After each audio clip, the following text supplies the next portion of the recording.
ہوگی ویسے ہی سربراہ ہوگا. ہوں، اگر جیسے جناب موسیٰ علیہ السلام کے قصے میں کہ فرعون، جناب موسیٰ تو نکل گئے اپنے ساتھیوں کو لے کے، یعنی ہوں، وہ جو بھی چند آدمی تھے وہ تو ان کے سربراہ تھے نا. پروردگار عالم نے ان کو بچا لیا، موسیٰ کو ہوں، غرق کر دیا. اب ایسی ہیں حضرت کس کو غور کریں گے؟ فرعون کو؟ فرعون جی نعوذ جی باللہ من جی ذالک، جی فرعون کو غرق کر دیا. تو جی ان کا سربراہ تو بہتر تھا، اس لیے جناب موسیٰ کے ان کو بچا دیا.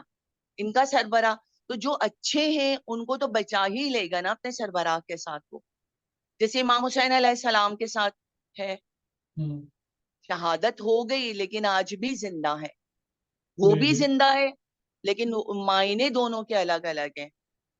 اور ہوں۔ دوسری بات مجھے یہ پوچھنی تھی نہیں، یہ کہ بات مجھے آپ کی راسخ سمجھ میں، سوری، مجھے یہ بات کوئی اتنی زیادہ سمجھ میں نہیں آئی کہ مطلب اس میں پوائنٹ کیا ہے؟ پوائنٹ یہ ہے، پوائنٹ یہ ہے اس بات میں سر کہ جو لوگ اپنے صحیح نمائندے کو پسند کرتے ہیں، ٹھیک ہے، جیسے ہم ہیں، امام زمانہ علیہ السلام ہمارے سردار ہیں، ہوں، ٹھیک. تو خدا جی اگر ہم ان کی پیروی کرتے رہے، وہی احکام بجا لاتے رہے، تو خدا ہمیں بچا دے گا. اور اگر ہم فرعون کے لوگوں کی پیروی کرتے رہے تو خدا غرق کر دے گا. تو اس میں یہ والی جو بات ہے کہ جس کا سربراہ جیسا ہوگا ویسے ہی اس کا. ہاں، امام کے ساتھ، امام کے حوالے سے یا امام کی بنا پر ہی لوگ قیامت میں حاضر ہوں گے. انہیں جس کے ساتھ وہ لگے رہے، جس کے ساتھ ان کا کنیکشن تھا، اسی کو ہی وہ فالو کریں گے قیامت میں آٹومیٹیکلی. جی بچ ہوں۔ جائیں گے نا پھر، یا وہ گیہوں کے ساتھ گھن پسے گا. دیکھیں، یہ کہنا تو بہت ہی مشکل کام ہے، کیونکہ اس میں انڈیویژولس کا بہت بڑا رول ہوتا ہے کہ ایک مطلب ایک انسان نے اپنی ذاتی زندگی میں کیا کچھ کیا ہوا ہوتا ہے، اس کا بھی بہت بڑا رول ہوتا ہے. کہ یعنی صرف یہ نہیں ہے کہ ہم اگر اس امامت میں ہیں یا اس ولایت میں ہیں تو مطلب کچھ نہیں ہوگا. جو ہمارا اپنا ذاتی کردار ہے یا جو ہمارے اعمال اور اخلاق ہیں، وہ تو ڈیفینیٹلی ایک رول پلے کریں گے. یعنی ایگزیکٹلی. ایسا تو نہیں ہوگا نا کہ یہ جو بھی، اگر مثال کے طور پر کسی امام کو ماننے والے ہیں، پیغمبر کو ماننے والے ہیں، تو سب ایک ساتھ ایک ہی دھکے میں سب نکل جائیں گے. ہر ایک کا اپنا حساب بھی تو ہے نا. جی جی، اپنی وہ زندگی، بالکل اپنی صح، زندگی کا بھی تو حساب ہے. بالکل بالکل. اگر عملی زندگی میں امام کی پیروی نہیں کرتی اور یعنی بظاہر پیروی، کرتی. دیکھیں، پیروی کرنا ایک بات ہے، لیکن اس کے ساتھ جو ہے نا، ہر انسان کا ایک انڈیویجول کیریکٹر ہوتا ہے، ایک الگ علیحدہ اخلاق ہے. اس میں باپ بیٹے میں، ماں بیٹے میں فرق ہے. بالکل صحیح. صحیح ہے؟ تو یعنی کہ وہ چیز بھی اپنی جگہ پر باقی ہے کہ میں وہ چیز ذاتی طور بتاؤں. پر ایک انسان کی حیثیت سے میں نے کیسی زندگی گزاری. یعنی فقط یہ نہیں ہے، ٹھیک ہے، اس میں یہ ہم کہہ سکتے ہیں کہ انشاءاللہ الٹیمیٹلی جو ہے وہ ہم بچ جائیں گے یا نجات پا جائیں گے، لیکن اس سے پہلے کے جو معاملات ہیں وہ یہ کہ میری اپنی ذاتی زندگی میں کیا کر رہا ہوں، یا میں نے اپنا نامہ عمل کیا بنایا ہے، کیا لیا ہے چیزیں اپنے ساتھ، تو وہ بھی تو کاؤنٹ کریں گی نا، اس کا بھی حساب ہے. ظاہر ہے، بالکل وہ تو جی سب جی سامنے آ ہی جائے گا. جی جی جی صحیح. ٹھیک ہے.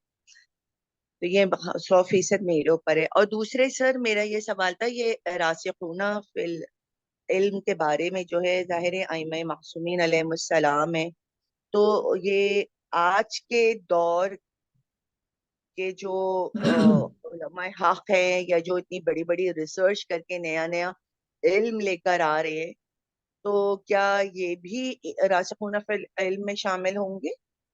دیکھیں، جب بھی، یعنی ہمارے یہاں جو ہے نا، میرا خیال ہے کہ ایک بہت بڑی مسٹیک ہوتی ہے گفتگو میں، وہ یہ ہے کہ بہت سارے ہمارے مقررین اس طریقے سے بات کرتے ہیں کہ جیسے مثال کے طور پر یہاں اوت العلم کی بات ہے، راسخون فی العلم کی بات ہے، اولو العلم قائما بالقسط کی بات ہے جو قرآن کریم میں ہے. تو اس سے مراد ائمہ ہے.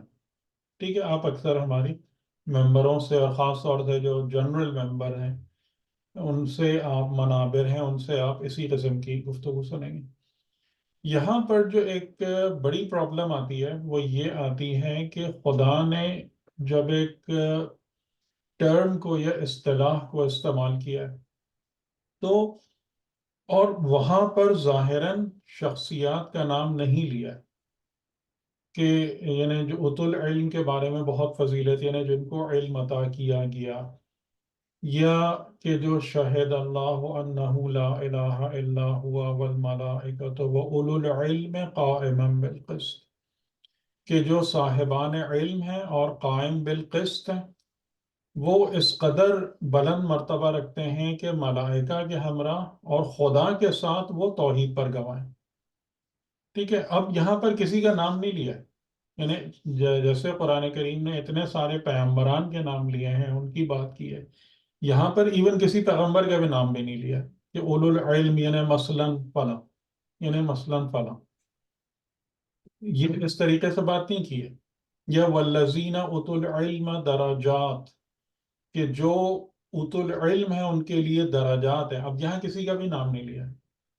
صحیح، ٹھیک، تو اب یہاں پر جیسے ہم کہیں کہ آئمہ ہیں، تو یعنی لوگوں کے دماغ میں کیا بات آتی ہے کہ بس یہی ہے، حالانکہ جب اس طریقے سے ایک یعنی سمجھیں یہ ایک امبریلا ہے، یہ ایک مقام ہے، یہ ایک درجہ ہے خدا کی بارگاہ میں، اولو العلم قائما بالقسط یا اولو العلم کا، اس کے لوگ مصداق ہوتے ہیں۔ مصداق کا مطلب یہ ہے کہ انسانوں میں سے کچھ لوگ ایسے ہوتے ہیں کہ جو اس مرتبے کے، اس رتبے کے، اس درجے کے مستحق ہوتے ہیں، یا یہ مقام ان پر صادق آتا ہے۔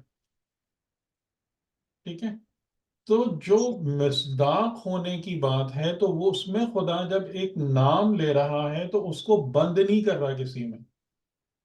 صحیح، ٹھیک ہے، یعنی کہ جس طریقے سے کہ خدا نے ایک عہدہ رکھا نبی کا، رسول کا، تو یہاں پر اس کو ایک جگہ سے شروع کر کے ایک جگہ پہ ختم کیا ہے، لیکن جب خدا اوت العلم یا اولو العلم کی بات کر رہا ہے تو یہاں نہ اسپیسیفکلی کسی کا نام لے رہا ہے، نہ اس کو بند کر رہا ہے کہ جی اب جو ہے نا یہ اللہ ولی الذین آمنو کے جو لوگ ہیں وہ کون مومنین ہیں، کیا وہ خالی زمانہ پیغمبر کے مومنین ہیں جن کا اللہ ولی ہے، یا اس سے پہلے کے ہیں یا اس کے بعد کے ہیں، کون ہے وہ؟ تو یہ اوپن ہے، ٹھیک ہے، یہ در اوپن ہے، صحیح، اور اس میں مختلف یعنی ہر زمانے میں مخصوص لوگ اپنی اپنی حیثیت کے مطابق اس کیٹیگری میں شامل ہوتے رہتے ہیں۔ صحیح، اب ہاں صحیح، آپ یہ بات اس میں ضرور کہیں گے کہ ہاں جب اوت العلم یا اولو العلم قائما بالقسط ہے تو اس کے اعلیٰ ترین مصداق جو ہیں وہ انبیاء اور ائمہ ہیں، یہ کہیں گے آپ، اس بات کو یوں کہیں گے، یعنی کہ ٹھیک، یہ والا جو عہدہ ہے، یہ والا جو مرتبہ اور فضیلت ہے، یہ ٹو دا میکسیمم ایکسٹینٹ یہ ان پر اپلائی ہوتی ہے، یہ اس کے سب سے زیادہ مستحق ہیں، ان پر یہ سب سے زیادہ صادق آتی ہے، لیکن ہر دور میں اس قسم کے افراد ہوتے ہیں بإذن اللہ، اور تو سر خاص طور سے وہ لوگ جو انبیاء کے یا ائمہ کے صحیح سچے شاگرد ہوتے ہیں، یا ان کے رستوں کو کما حقہ فالو کرتے ہیں۔ جی اب اس میں اگر غیر مسلم جو آج کل ریسرچ کر رہے ہیں اور ہم۔ اتنی چیزوں کو وہ سامنے لے کر آ رہے ہیں، تو کیا ان کا شمار بھی اس دیکھیں، میں ہوگا؟ ہمیں نہیں پتا یہ سب باتیں، یہ انفیکٹ جو چیز ہے نا کہ ہم اس کو نہیں کہہ سکتے، لیکن اس کی جو علامت خدا نے بیان کی ہے کہ جو لوگ اس میں اس کیٹیگری میں شامل ہوتے ہیں ان کی جو سب سے پہلی کوالٹی ہوتی ہے وہ یہ ہوتی ہے کہ وہ توحید کا بہت اعلیٰ شعور رکھتے ہیں، کیونکہ جو بھی علم ہے اگر انسان کو وہ وحدت حق اور پوری زندگی کی ایک اکائی اور وحدت تک نہیں پہنچا رہا ہے تو وہ انسان، اس کی مثال ایسی ہے کہ جس کے ہاتھ میں ایک چراغ ہے لیکن اس کی آنکھیں نابینا ہیں۔ صحیح، ٹھیک ہے، صحیح، صحیح، ہاتھ میں چراغ یا سر پہ بلب روشن کرنے سے کوئی بابصیرت نہیں ہوتا ہے، صحیح صحیح. ٹھیک. تو یہ سب سے پہلی علامت اس کی یہ ہے کہ اس کا شعور توحید کیسا ہے. یعنی اس بنا پر جو گریک فلاسفرز گزرے ہیں، جیسے ان میں خاص طور سے سقراط اور افلاطون اور ارسطو اور بھی ہیں جن کے نام لوگوں کو پتہ نہیں ہے، لیکن یہ جو زیادہ مشہور ہیں ان میں، تو اس لیے ان کو ہمارے بھی مسلمان حکماء اور عرفاء ان کو بہت عزت کی نظر سے دیکھتے ہیں، اگرچہ کہ یہ ظاہراً مسلم نہیں تھے. ٹھیک ہے. کیوں؟ بالکل اس لیے کہ ان کے پاس توحید کا بہت اعلیٰ شعور ہے، ملتا ہے ہم کو. یہ سب سے پہلی علامت ہے کہ جو صحیح. توحید کا اعلیٰ شعور رکھتا ہو، جس کی نگاہ مادے میں بند نہ ہو جائے، جو کیونکہ مادہ آیت ہے، صحیح آیت کو پڑھ کر جو حقیقت سمجھنے کی صلاحیت رکھتا ہو. ٹھیک. اور صحیح. جو جس کی ذات میں مطلب زندگی کا اتنا بلند شعور موجود ہو کہ وہ اپنی اس جو آپ کہہ لیں پلورلزم ہے یا دنیا لعب و لہب ہے یا یہ سب جہالتیں ہیں، ان کی قید سے آزاد ہو جائے. یہ سب چیزیں جس میں آئیں گی وہ اس پر اولو العلم یا راسخون فی العلم اس کو آپ مان سکتے ہیں، جس میں آپ کو یہ صفات ہو. خالی ریسرچ کرنے سے یا پیپرز لکھنے سے یا بک لکھنے سے یا تقریریں کرنے سے کوئی راسخون فی العلم نہیں بنتا. ٹھیک ہے سر. ٹھیک. بہت شکریہ بہت شکریہ. اللہ حافظ. جی.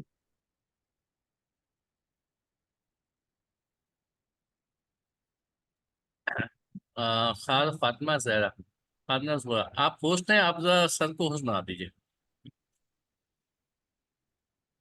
میں ہوسٹ ہوں. ہاں آپ ہوسٹ ہیں اس وقت، آپ سر کو ہوسٹ بنا دیجیے. ٹھیک. تھوڑا سا آپ مجھے کو گائیڈ کریں آپ کو کیسے یہ بھی بنائیں. بتانا پڑے گا کہ کیسے بنا لیں. ہاں آپ بالکل. ذرا سر کے سائڈ پر جو اچھا ویڈیو میں دیکھتا ہوں کہ ہاں نہیں ہے، میں بھی ڈسیبلڈ ہوں. جی. نہیں، یہ میں کو ہوسٹ ہوں لیکن میں نہیں کر سک رہا ہوں. میں ابھی اس اچھا. کی سیٹنگ چیک کروں گا کیونکہ شاید اس کی سیٹنگ چینج ہوئی ہے میٹنگ کی. اچھا آپ جو ہے مجھے نا وہ بتائیں. جو سر کے سائڈ پر وہ ہے نا ویڈیو بنی ہوئی ہے، وہاں پر کلک کر لیں. سر کی سائٹ پہ جو تین پارٹیسپیٹ. ڈاٹس ہیں نا اس پہ کلک کریں. میں دیکھتی ہوں سر، ایک منٹ. میرا خیال ہے وہاں پر ہے یا نہیں سر میرے پاس تو ڈاٹ ہی نہیں نہیں نہیں، آ رہا. آپ کے جو سر کے سامنے جو ایسا ایک کرتی اسپیکر ہوں. ہے نا اس کے ساتھ جو ہے آپ 3 ڈاٹس ہیں، اور آپ کریں گے نا تو وہاں پر خود بخود ڈاٹس نظر آ جائیں گے. آپ اس کے بعد کرسر ڈالیے، رکھیے میرے نام کے اوپر جائیں آپ، آپ وہاں کے. پر آپ. سر ہاں. میں آپ کے نام پہ ہی جا رہی ہوں. ہاں جو مائک ہے اس کے سائڈ پہ جائیں گے تو 3 آپ کو وہ نہیں گئے، اس کو کلک کیجئے.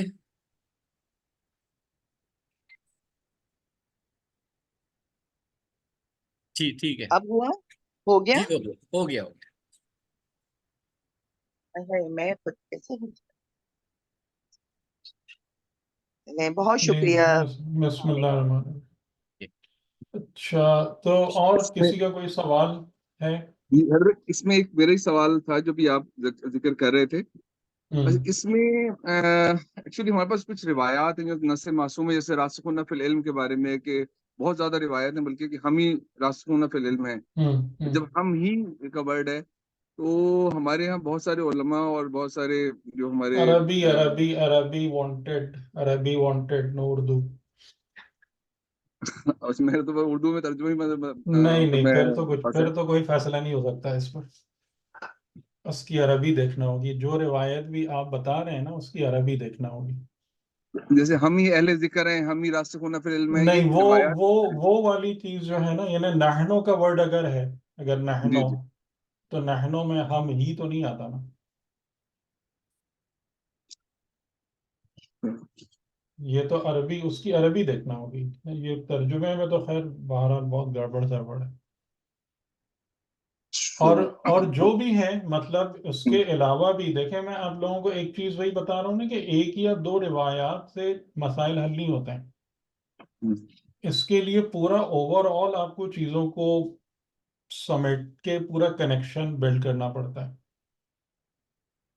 ٹھیک ہے. اس میں جو کنفیوژن جو ہے مجھے بہت تفسیر سے کافی عرصے سے ہے تعلق، تو جو روایت تفاسیر ہیں وہاں پہ تو بالکل کلیئر وہی چیزیں لکھی ہوتی ہیں، جیسے کہ جو کہ روایت ہے اس میں اجتہادی تفسیر والی کوئی بات نہیں ہوتی، لیکن اجتہادی تفاسیر جو دیکھیں وہاں پہ آپ کو فرق محسوس ہوتا ہے۔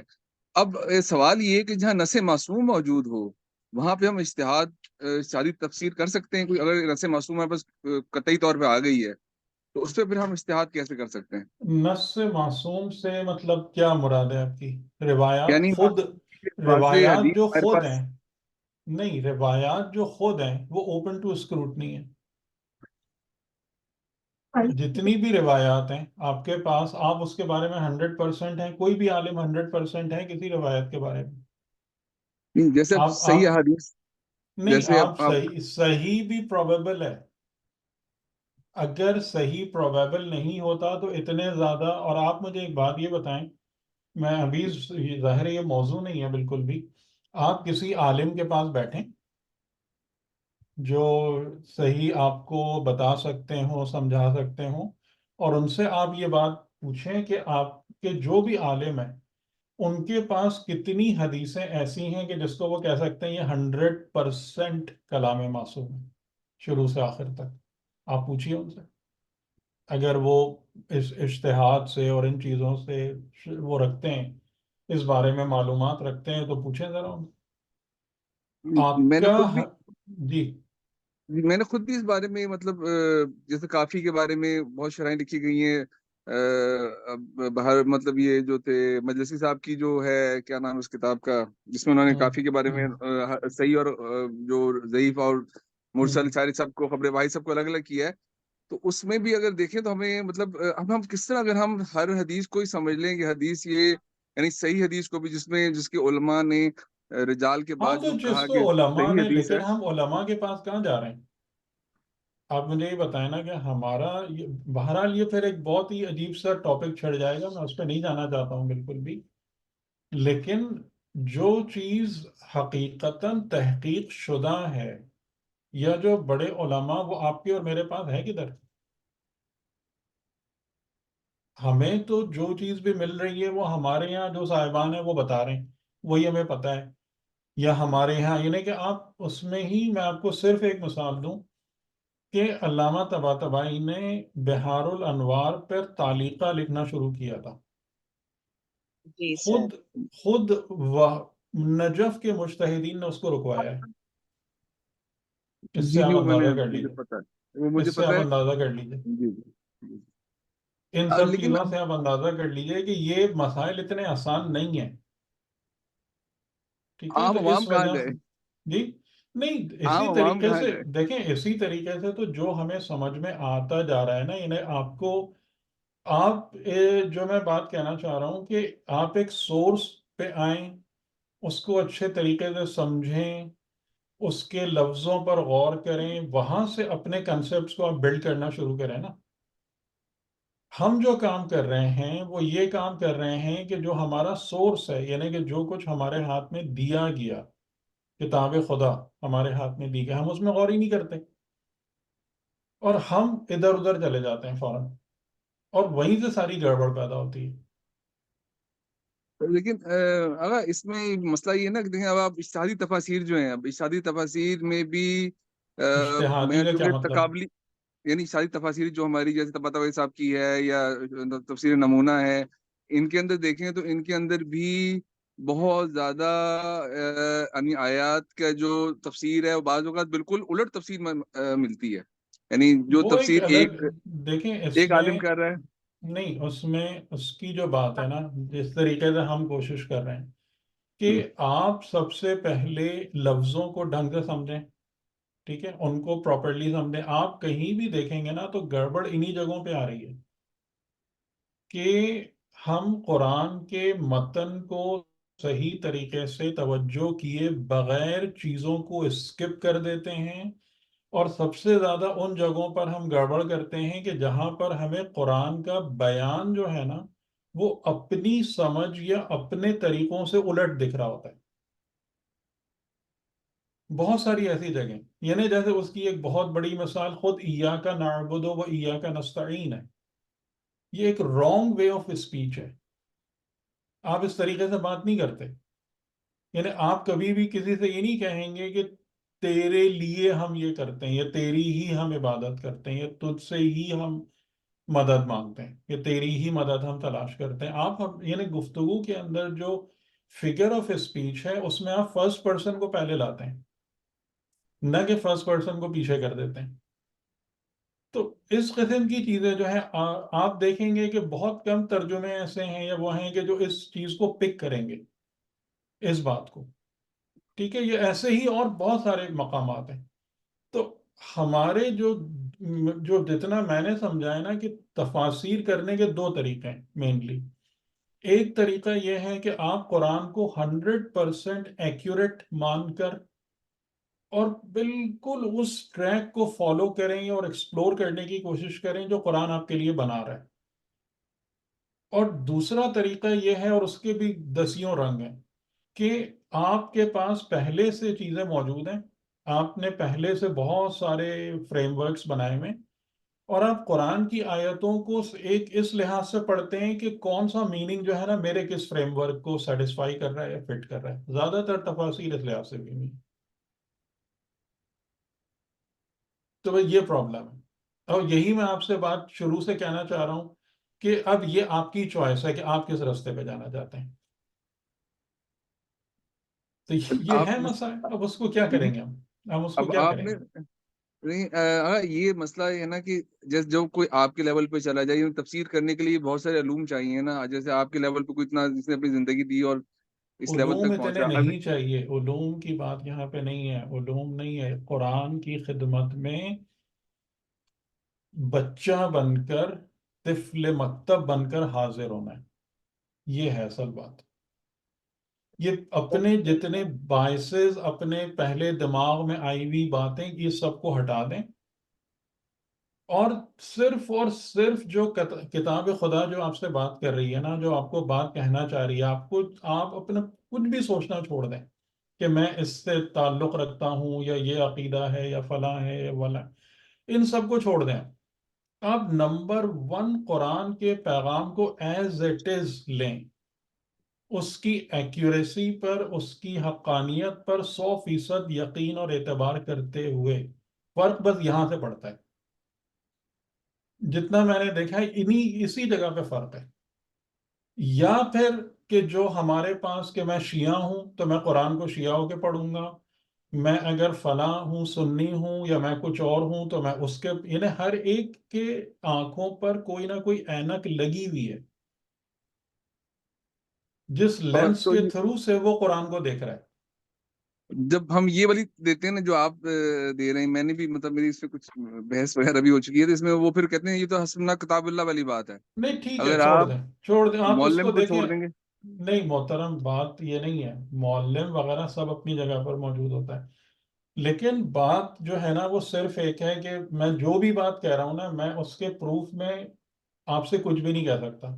صرف ایک بات کہہ سکتا ہوں کہ آپ اس چیز کو نوٹ کریں کہ کون سی چیز آپ کو بلند کرتی ہے، کون سی چیز آپ کی ذات میں ویلیو ایڈیشن کرتی ہے، کون سی چیز آپ کو خدا کی طرف بڑھاتی ہے. آپ بس اس بات کو دیکھیں. اور اگر ہم اس مقام پہ نہیں ہے نا کہ میں اپنی ذات کے معیار کو پرکھ سکوں، میں اپنی ذات میں ہونے والی تبدیلیوں کو دیکھ سکوں، تو پھر فاتحہ ہے. پھر وہی ہے کہ قوم بحیثیت مقلد ہے، ادھر سے ادھر دھکے کھاتی رہے گی، کوئی کچھ بولے گا ادھر چلے جائیں گے، کوئی کچھ کہے گا ادھر چلے جائیں گے. پھر یہی حال ہے جو ہو رہا ہے. میں اس سے زیادہ اور کچھ کہہ نہیں سکتا. ٹھیک ہے، کیونکہ وہ جو ایک ایسی بحث ہے نا کہ نہیں یہ یوں ہونا چاہیے اور ویسے ہونا چاہیے، جتنا میں نے اپنی زندگی میں ایکسپیرینس کیا ہے الحمدللہ کہ دست خدا ہے. والذین جاہدوا فینا لنہدینہم سبلنا. جو انسان دیانتداری کے ساتھ خدا کے راستے میں آگے بڑھتا ہے، یہ وعدہ بالکل سچا ہے. لنہدینہم سبلنا، ہم پر لازم ہے کہ ہم اپنے رستوں کی ہدایت کریں. جو ماموریت ہے حجت خدا کی، یتلو علیہم آیاتہ ویزکیہم ویعلمہم الکتاب والحکمہ، جو معرفت اور تزکیے کے ساتھ آگے بڑھے گا، حجت خدا خود اس کا ہاتھ پکڑ کے اس راستے پہ لے کے چلیں گے. تو یہ ساری جو باتیں نا، مباحث ہیں، یہ سب بالکل رستے سے ہٹانے والے ہیں اور اس کا کوئی فائدہ نہیں ہے. تو میں اس پر بحث کرنا بھی نہیں چاہتا، اور اسی لیے اگر کوئی بھی میری بات سنتا ہے نا تو میں اس کو یہی کہتا ہوں کہ بھائی اپنے اندر دیکھو. اگر تمہیں اپنی ذات میں بہتری اور بلندی مل رہی ہے تو تم اس بات کو سنو، ورنہ نہیں سنو. پھر اس کے پاس جاؤ تو تمہیں بلند کرے. کیونکہ یہ زندگی بیکار چیزوں میں الجھنے کے لیے نہیں ہے، بہت شارٹ لائف ہے یہ. اس میں ہم ان مباحث میں نہیں پھنسے رہ سکتے. ہمیں رستہ طے کرنا ہے، ہمیں اپنی منزل تک جانا ہے. ہمیں جو آپ لوگوں میں سے کچھ کو یاد ہوگا کہ میں نے کیا بتایا تھا کہ پرابلم آف لائف کیا ہے، یاد ہے کسی کو؟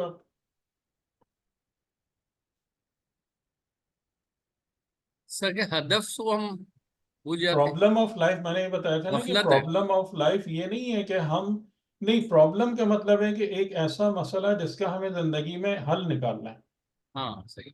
ٹھیک ہے، تو وہ ہمارے جو لائف کا مسئلہ ہے وہ یہ نہیں ہے کہ ہم کسی نیوٹرل گراؤنڈ پر کھڑے ہیں اور ہم ان دا اینڈ جنت یا جہنم میں کی طرف بڑھ جائیں گے. پرابلم آف لائف یہ ہے کہ ہم جہنم میں ہیں، ٹھیک. وقت انتقال تک اس سے نکل پائیں گے یا نہیں. اور شیطان کا جو پورا پلان ہے وہ یہی ہے کہ ہمیں کچھ نہ کچھ ادھر ادھر کے چکروں میں پھنسا کے رکھے جو ہمارے لیے بیکار ہیں، جس کا ہمیں کوئی فائدہ نہیں، یہاں تک کہ ہمارا وقت گزر جائے، یہاں تک کہ پھر ہم اپنے لیے کچھ نہ کر سکیں.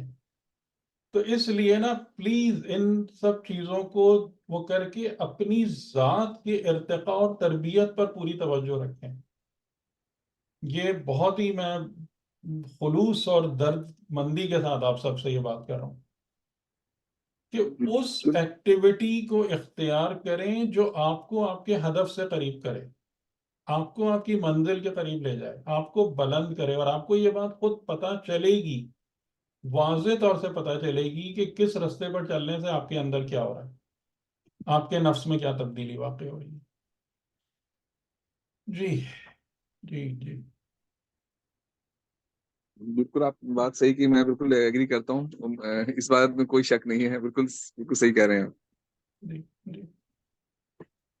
اور یہی سب جو ہے نا، جو ہمارے یعنی روایات میں بھی ہے اور ہمارے جو بہت نفیس علماء ہیں انہیں یہی بات کہی ہے کہ آفات علم جو ہے نا وہ بہت زیادہ ہے.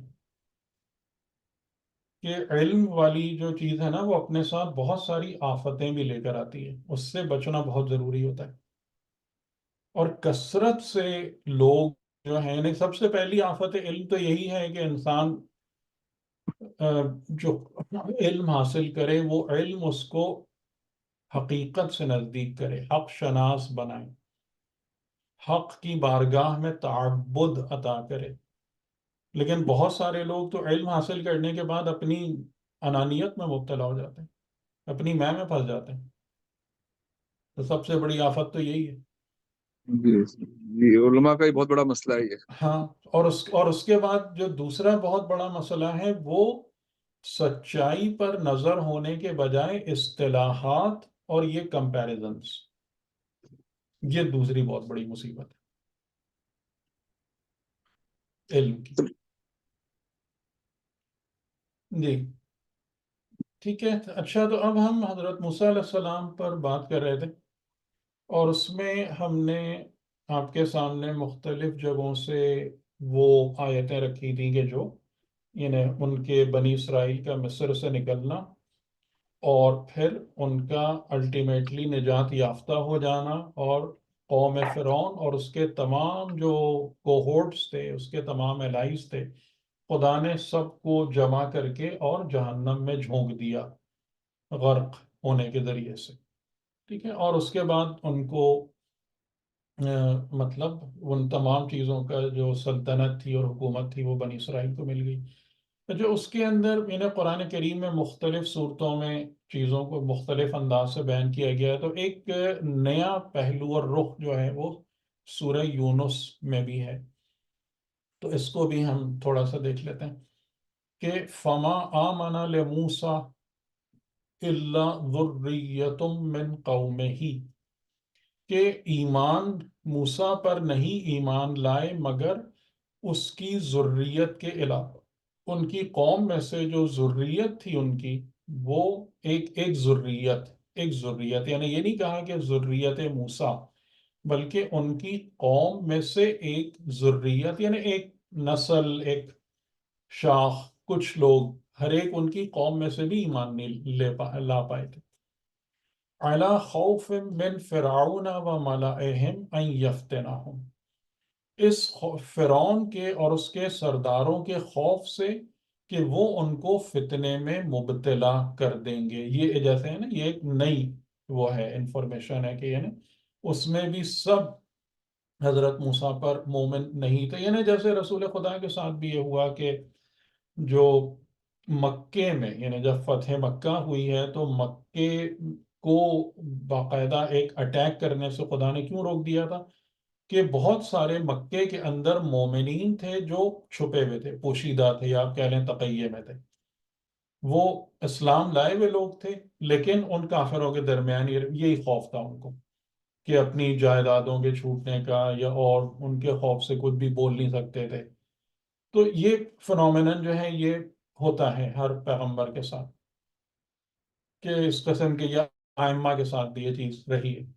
وَإِنَّ فِرْعَوْنَ لَعَالٍ فِي الْأَرْضِ، اور فرعون جو تھا بے شک وہ زمین میں بڑی بلندی پر جا چکا تھا، بہت علو حاصل کر چکا تھا. یعنی کہ اس کی جو پاور اور مائٹ اور اتھارٹی تھی وہ بہت زیادہ بڑھی ہوئی تھی کہ ظاہراً اس کے خلاف کسی بھی قسم کا ایکشن لینا جو ہے وہ پاسبل نہیں تھا. اور اس لحاظ سے میں نے آپ کو بہت ساری آیتوں میں یہ اس بات کی طرف توجہ دلائی کہ فرعون کو آپ اٹھا کر آج کے جو وہ ہے مطلب سپر پاور، اس پر بہت اچھے طریقے سے ایکویٹ کر سکتے ہیں، تمام حرکتوں کو بھی اور اس اسٹیٹس کو بھی. وَإِنَّهُ لَمِنَ الْمُسْرِفِينَ، اور بے شک وہ یقیناً مسرفین میں سے تھا، یعنی زیادہ کرنے والے، وسائل کو برباد کرنے والے، حدوں سے بڑھنے والے. یہ ان کی کیریکٹرسٹک تھی. اور حضرت موسیٰ علیہ السلام نے اپنی قوم سے کہا، یا قومی ان کنتم آمنتم باللہ فعلیہ توکلوا ان کنتم مسلمین. اسی سے ملتے جلتے بیانات جو ہیں ہم نے سورہ اعراف میں بھی دیکھے تھے کہ حضرت موسیٰ علیہ السلام کا پہلا پیغام کیا تھا؟ ایمان باللہ. اور ایمان کے نتیجے میں جو مطالبہ تھا وہ توکل کا مطالبہ تھا، کیونکہ ان کی زندگی کے حالات بہت سخت تھے، ان کے مسائل شدید تھے. اور یعنی نارملی جیسے ہم بھی ہیں کہ اگر ہم سے کوئی بھی بات کہی جاتی ہے کہ فار ایگزامپل آپ اپنے ایمان کو بہتر بنائیں یا اپنے کردار کو بہتر بنائیں، تو آپ نوٹ کیجئے گا کہ ہم جیسے لوگوں کے دماغ میں فوراً ایک بات آتی ہے کہ اس سے ہمیں کیا فائدہ ہوگا. ایسا ہوتا ہے نا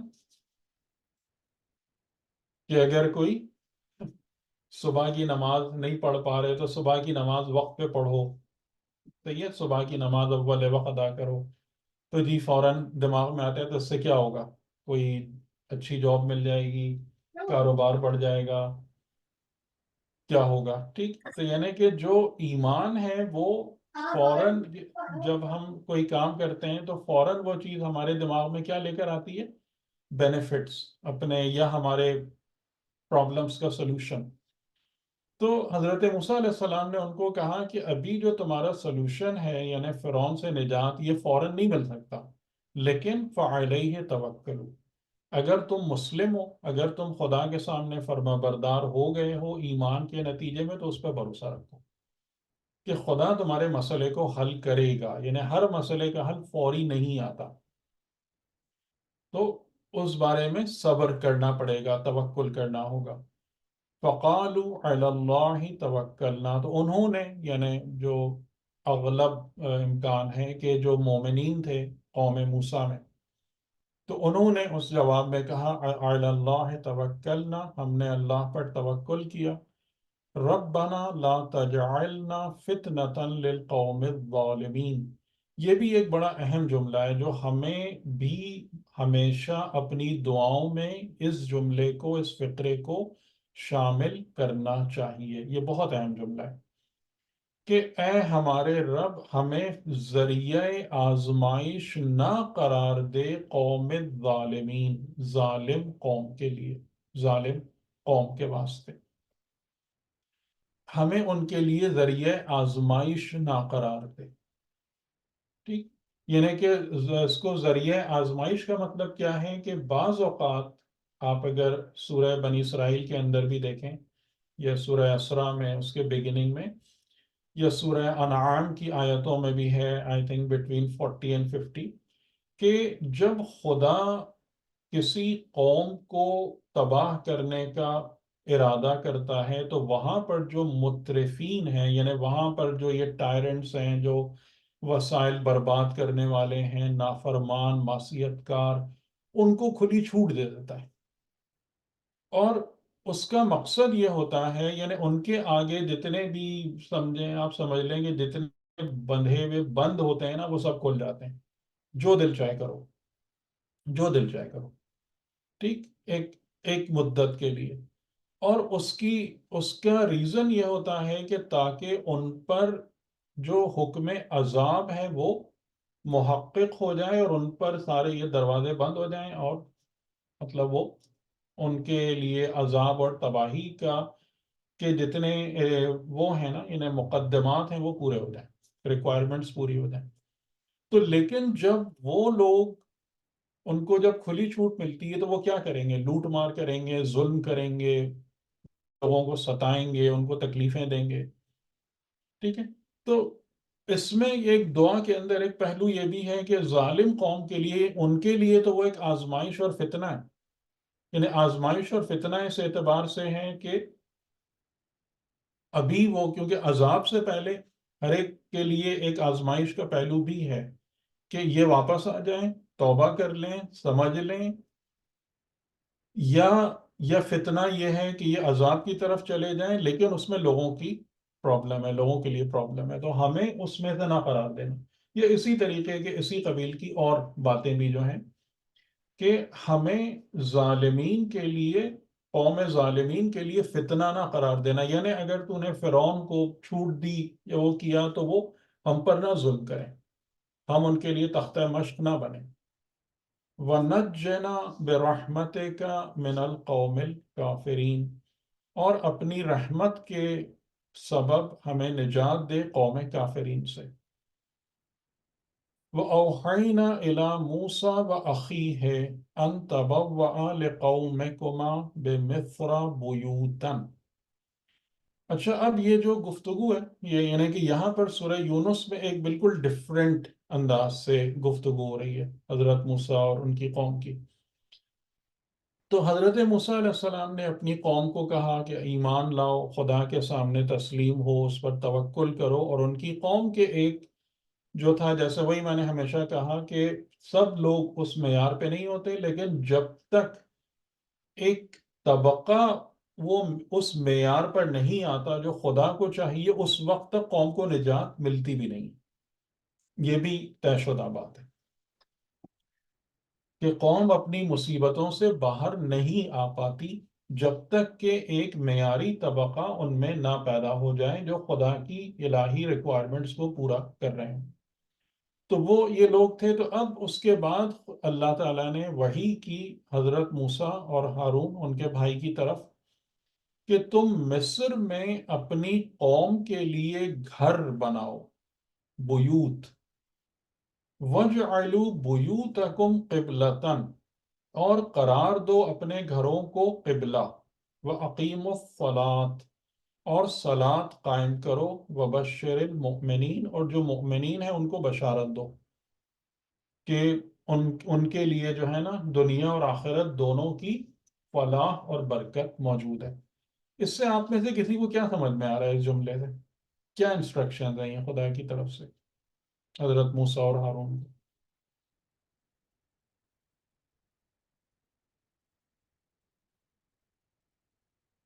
جی، السلام علیکم. وعلیکم السلام. سر، اس سے یہ سمجھ میں آ رہا ہے کہ پہلا جو مطلب ایمان ہی اگر اللہ پہ جلائے گا، وہ یہ کہ اپنے آپ کو سرنڈر کر دے گا. نماز بھی ایک خدا کے آگے عبودیت کا اظہار ہے. جی جی تو پہلا یہ کہ پہلے اپنے آپ کو سپرد کر دے خدا کے.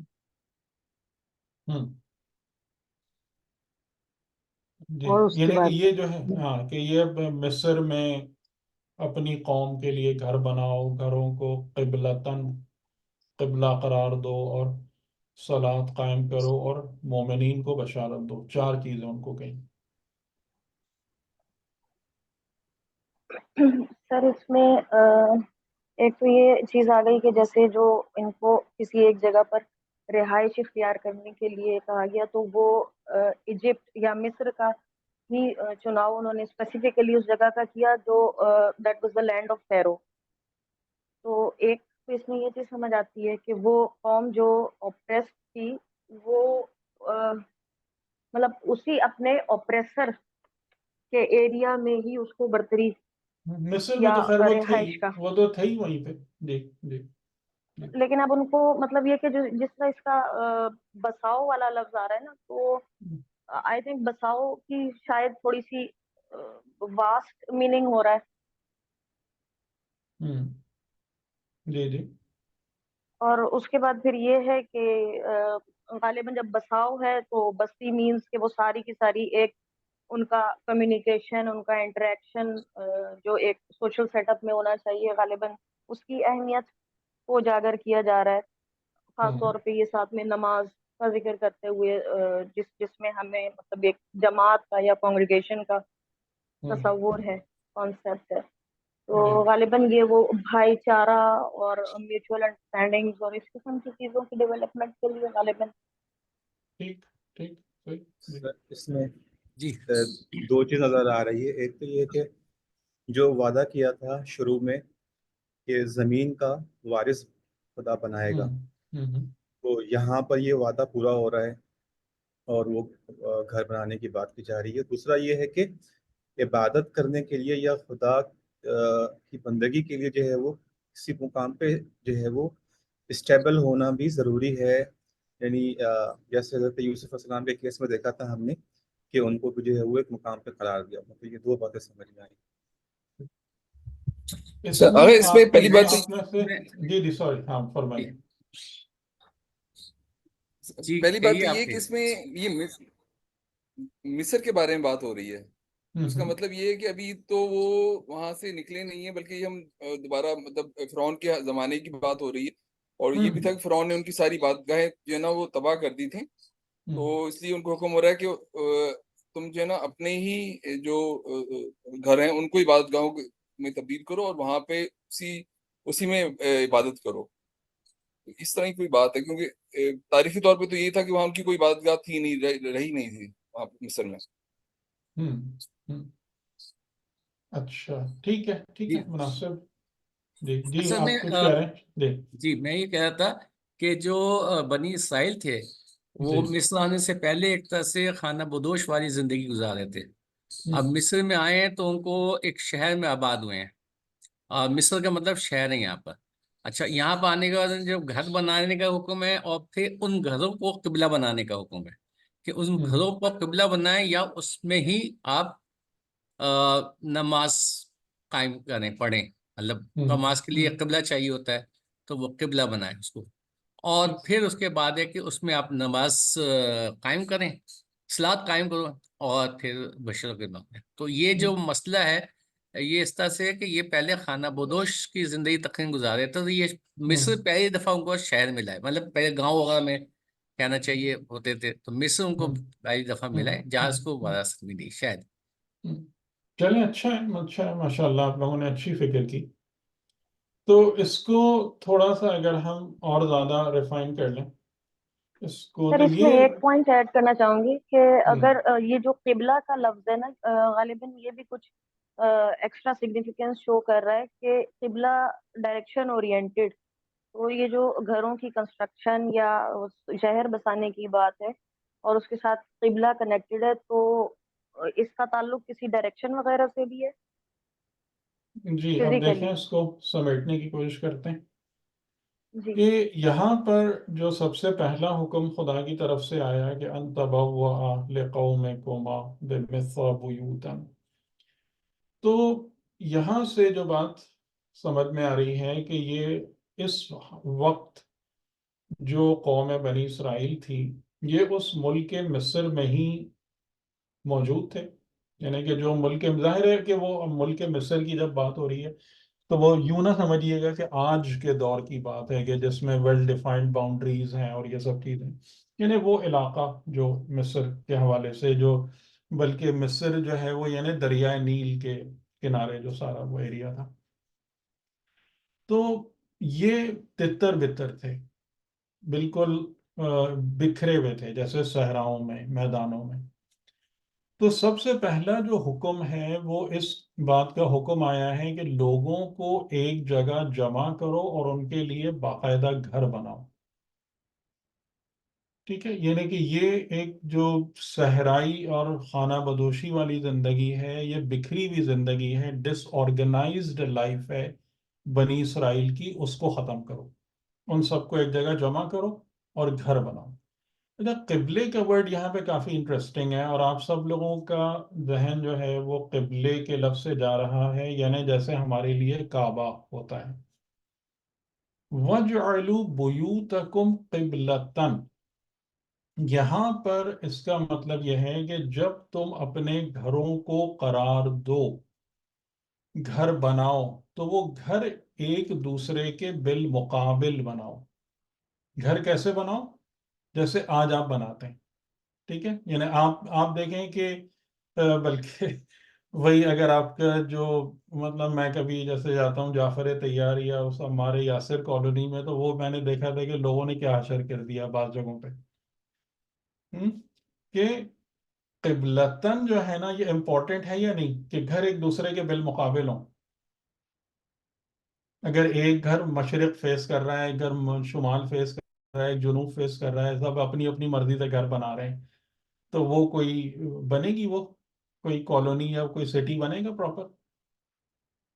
ٹاؤن پلاننگ خراب ہو جائے گی۔ ٹھیک ہے؟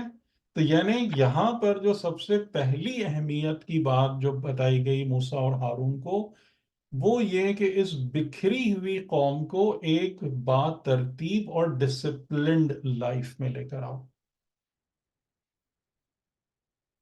ٹھیک ہے؟ جیسے امام علی علیہ السلام کی وصیت کا جملہ ہے، اوصیکم بتقوی اللہ ونظم امرکم، ٹھیک ہے؟ وصیت کا جملہ ہے آپ کی ہے کہ تمہاری زندگی میں دو چیزیں جو موسٹ امپورٹنٹ ہیں، کہ ان دو کو اگر تم نے توجہ نہیں دی تو زندگی خراب ہو جائے گی، تقوی الہی اور اپنے امور کا منظم کرنا، نظم امرکم، ٹھیک ہے؟ تو یہاں پر خدا نے، کیونکہ یہ قوم بکھری ہوئی تھی، جو بکھری ہوئی قوم ہے نا اس کو آپ کبھی بھی ہدایت نہیں دے سکتے، اس کو آپ کبھی بھی نہیں سمجھا سکتے، سنبھال سکتے، اس کو آپ کبھی بھی قیام کے لیے تیار نہیں کر سکتے۔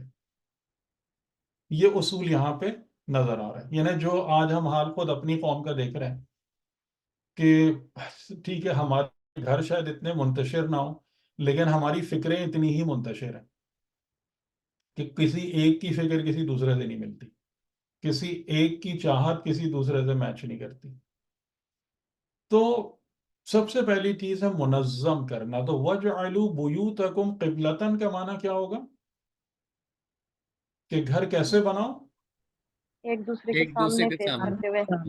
فیسنگ دا آرگنائزڈ سن۔ میں، جی ڈسپلن آرگنائزڈ میں۔ جی جی، اس طریقے سے، یہ نہیں کہ ہر گھر کا منہ کسی طرف اٹھا الگ طرف جا رہا ہے، یعنی باقاعدہ کالونیز بناؤ، یہ اسٹیبلش بہت کرو، ان کو متمکن کرو لوگوں کو، کہ یہ جس قسم کی ایک صحرائی اور بے ترتیب زندگی گزار رہے ہیں اس سے نکال کر ایک باقاعدہ ترتیب اور نظم والی زندگی میں لے کر آؤ۔ اور بہت جی میں کہہ رہی ہوں یہ بہت بڑی بات ہے، زندگی جی گزارنے کا ایک بہترین جی طریقہ جی، ہے۔ اور اس کے بعد کیا کرو؟ اقیم الصلاۃ، یعنی جیسے ہمارے ساتھ ایک پرابلم آتی ہے نا کہ ہم اگر دنیا کے اندر بہتر ہو جاتے ہیں تو ہم سمجھتے ہیں کہ ہمارے سارے مسائل وہیں سے حل ہو جائیں گے، لیکن خدا بار بار یہ کہتا ہے کہ نہیں، یہ تمام کی تمام چیزیں کیا ہوتی ہیں؟ یہ مقدمات ہوتے ہیں، یہ پری ریکویزٹس ہوتی ہیں جو آپ پوری کر رہے ہوتے ہیں۔ آپ کا مسئلہ صلات یعنی وصال با خدا کے علاوہ کسی اور چیز سے حل ہونے والا نہیں ہے. ٹھیک، یہ بات سمجھ میں آئے گی؟ جی سر. اچھا جی یہاں پر سر، جی صلات کا یہ مطلب ہم تعلق کہیں گے، کنیکٹیوٹی کہیں گے نا. عقیم الصلاۃ کا مقصد ہی یہی ہے نا. ہاں صلاۃ جو میں نے آپ کو بار بار بتایا کہ صلاۃ کی کس صفت سے جڑی ہوئی ہے؟ بندگی. ہاں بندگی. ٹھیک صحیح. بندگی یعنی تعلق بخدا. ہاں.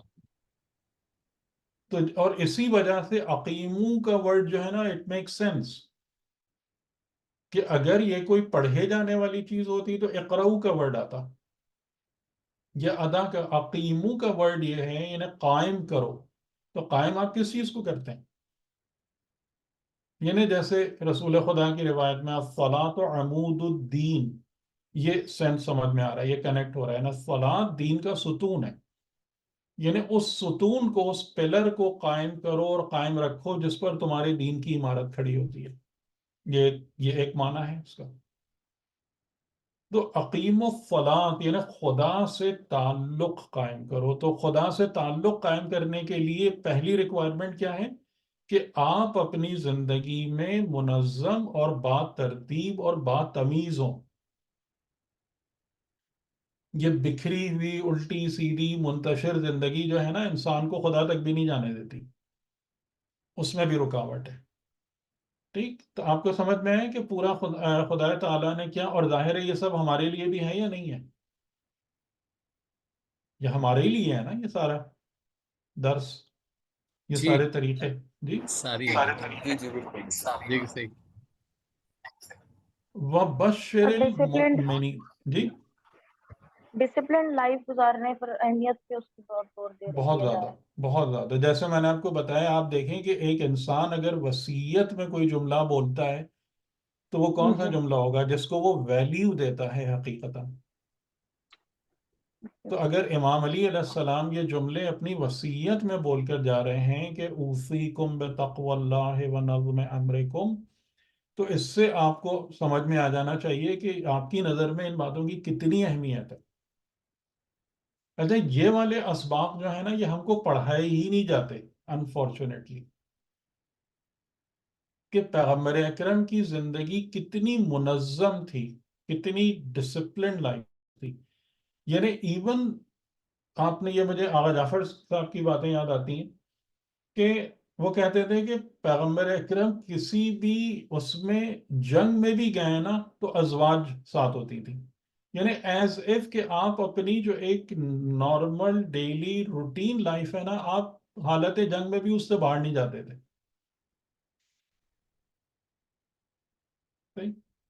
کہ یعنی آپ نے ایسی زندگی گزاری کہ سخت سے سخت اور مشکل سے مشکل حالات بھی آپ کا جو روٹین آف لائف ہے نا اس کو ڈسٹرب نہیں کر سکتا تھا. کہ ایسا نہیں ہے کہ جناب اب کل ہمیں جنگ کے لیے جانا ہے تو ہم پورا صبح سے شام تک رات تک وہی میٹنگ کر رہے ہیں. جو کام ہے نماز کا ہے، فجر سے ظہر تک اگر مسجد نبوی ہے وہاں ہے، اس کے بعد گھر کو ٹائم دینا ہے، اس کے بعد خدا کو وقت دینا ہے، رات عبادت میں گزارنی ہے. ہر چیز اسی طریقے سے رہتی تھی. آپ کے تمام چیزیں، آپ کی تلواریں، حالانکہ آپ نے کبھی جنگ نہیں کی لیکن آپ کی تلواریں بالکل پراپر سیتل ہوئی ہوئی، چمکتی ہوئی دھار کے ساتھ، بہترین نیام کے اندر. یہ سبق ہم کو کبھی پڑھایا ہی نہیں جاتا کہ اس کی کتنی اہمیت ہے. تو اسی لیے میں نے خاص طور سے ان آیتوں کو کہا کہ اس کے اندر بھی بڑے اہم پیغامات ہیں. کہ حضرت موسیٰ علیہ السلام کو خدا نے باقاعدہ پورے طریقہ سکھایا ہے کہ کیسے قوم کو کھڑا کرنا ہے. کہ فقط معجزہ نہیں ہوتا، فقط مدد خدا نہیں ہوتی، بلکہ قوم کو بھی ایک معیار پر آنا پڑے گا. تو یہ تھی ڈسپلن، اور پھر اقیم الصلاۃ. اور پھر اس میں جو بڑی بات ہوتی ہے وہ کیا ہوتی ہے کہ جو مومنین ہیں یعنی حقیقتاً جن کی بنیاد پر کامیابی آتی ہے تو وہ پھر ان کے لیے بشارت اور خوشخبری. وَقَالَ مُوسَى رَبَّنَا إِنَّكَ آتَيْتَ فِرْعَوْنَ وَمَلَأَهُ زِينَةً وَأَمْوَالًا فِي الْحَيَاةِ الدُّنْيَا.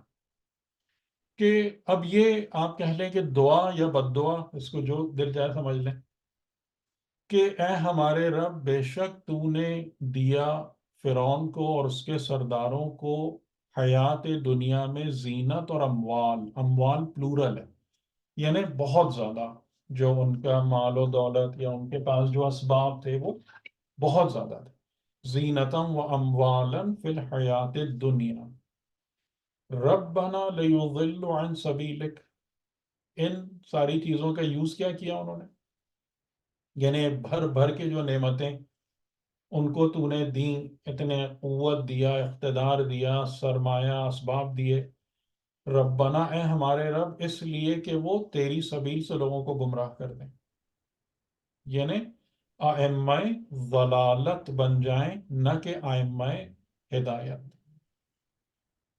تو یعنی یہاں بھی جو ایک اہم بات ہے وہ کیا ہوتا ہے کہ آپ اور ہم جب خدا سے اپنے کسی مسئلے کے حل کی درخواست کرتے ہیں نا، تو یہاں سے دیکھیں ہم کو ایک اور بات سمجھ میں آ رہی ہے کہ اپنی دعا یا سوال کو پیش کرنے کی بھی ایک تمیز ہوتی ہے خدا کی بارگاہ میں،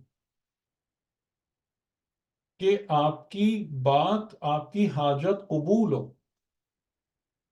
تو یہ اب آپ دیکھیں کہ یہاں پر گویا اگر ہم آج کی زبان میں بات کریں کہ حضرت موسیٰ علیہ السلام جو ہے نا، گویا کیس بلڈ کر رہے ہیں فرعون کے خلاف بارگاہ خدا بندی میں، اور کیوں؟ اس لیے کہ یہ بات ان کے لیے اور مومنین کے سامنے کلیئر ہے کہ جو بھی مسئلہ حل ہوگا وہ ادھر سے ہوگا، وہ مالک کل ہے، وہ مالک حقیقی ہے، اس کے سامنے ہمیں اپنی حاجت کو یا اپنے مسئلے کو رکھنا ہے کہ اس کو حل کریں، تو ایک پراپر وے میں رکھنا ہے کہ تو نے فرعون اور اس کے سرداروں کو یہ سب کچھ دیا، تو یہ تیرے عطا کی بدولتی ہے آج اس جگہ پر ہے، اور اس سے یہ کر کیا رہے ہیں، یضلوا عن سبیلک، تیرے رستے سے لوگوں کو بہکا رہے ہیں۔ یعنی اب ایک گریو کنسرن آ گیا نا کہ جو مال ہے وہ کیا استعمال ہو رہا ہے اس کا، یعنی خدا کا مال کھا کر اور خدا کے خلاف کام کرنا۔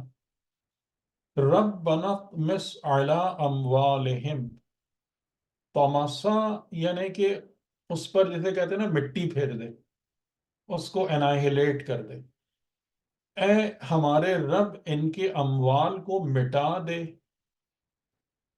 یعنی مٹا دے کا مطلب یہی ہوتا ہے کہ ان کے لیے یوز لیس ہو جائیں یہ سب کچھ، یہ پھر ان کو فائدہ نہ دیں، ان کے کام نہ آئیں، اس کے ذریعے سے یہ ساری زیادتیاں اور ظلم نہ کر پائیں۔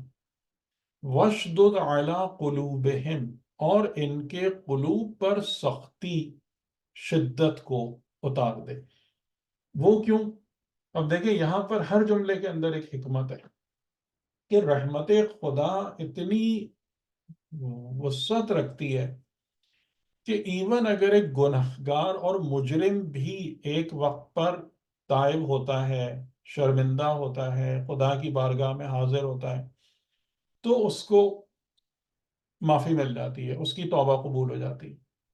تو وَاشْدُدْ عَلَىٰ قُلُوبِهِمْ یعنی ان کے دلوں پر سختی اور شدت کو اتار دے کہ تاکہ ان کے دلوں سے وہ ملائمت اور نرمی اور جو تلین والا ورڈ قرآن نے یوز کیا ہے وہ نہ رہے ان کے دلوں میں، یعنی ان کے دل حق کو جذب کرنے سے محروم ہو جائیں، تبھی عذاب کی وعید ان پر محقق ہوگی۔ فَلَا يُؤْمِنُوا، اور پس یہ ایمان نہ لائیں، حتیٰ یروا العذاب العلیم، جب تک کہ ایک دردناک عذاب کو نہ دیکھ لیں۔ تو اس لحاظ سے یہ بد دعا ہے، خاص طور سے کہ ان کے اموال کو مٹا دے اور ان کے قلوب کو سخت کر دیں، اس پر سختی کو اتار دیں۔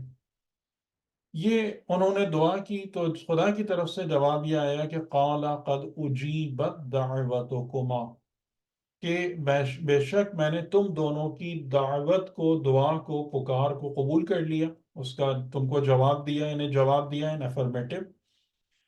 فاستقیما، تم دونوں مستقیم رہو، مضبوط رہو، اپنی جگہ پر کھڑے رہو۔ وَلَا تَتَّبِعَانِ سَبِيلَ الَّذِينَ لَا يَعْلَمُونَ، اور ان لوگوں کے رستے کی اتباع نہ کرنا جو علم نہیں رکھتے. کیونکہ جب اس طریقے کی باتیں ہوتی ہیں نا، انہیں جیسے آپ نے نوٹ کیا ہوگا کہ ہم لوگ بھی جس قسم کے حالات میں آج کل زندہ ہیں، تو یہ حالات کیا ہیں، اس کو آپ ایک تصور کر سکتے ہیں کہ جس میں تاریکی ماحول کے اندر بہت زیادہ ہے. آپ کو بہت کلیئرٹی کے ساتھ چیزیں روشن نہیں ہیں، واضح نہیں ہیں، آپ کو حق سمجھنے کے لیے بہت ایفرٹ کرنی پڑتی ہے. وہ بھی اس کے باوجود بھی کوئی بھی شخص جو ہے نا وہ 100% شیور نہیں ہوتا. وہ بس اس بات کی دعائیں کر رہا ہوتا ہے کہ یا اللہ، جو جتنا میں سمجھ رہا ہوں یا جس راستے پہ جا رہا ہوں انشاءاللہ وہ حق ہو، وہ مجھے نیک انجام عاقبت بخیر تک پہنچا دے. تو اس اندھیرے کے ماحول میں یا سختی اور دشواری کے ماحول میں جو ایک نئی پرابلم کریٹ ہوتی ہے، وہ یہ ہوتی ہے کہ وہ لوگ جو علم نہیں رکھتے، جن کو پتہ نہیں، اور زیادہ تر لوگ ایسے ہی ہیں، وہ اپنے نئے نئے رستے بنا کر اور نئے نئے سجیشنز لے کر جو ہے نا وہ کھڑے ہوتے ہیں اور لوگوں کو دعوت دے رہے ہوتے ہیں.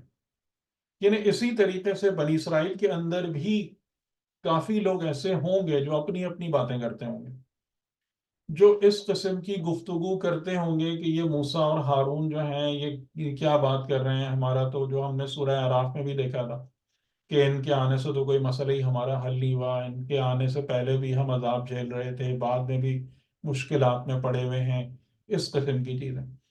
تو اس پر خدا نے ان دونوں پیغمبران کی طرف وحی کی کہ تمہیں جو کچھ بھی، یعنی ہماری طرف سے جو مل رہا ہے اس کو مضبوطی سے قائم رہنا، چاہے حالات کتنے ہی سخت کیوں نہ ہو جائیں، چاہے مشکلات کتنی ہی زیادہ کیوں نہ آ جائیں.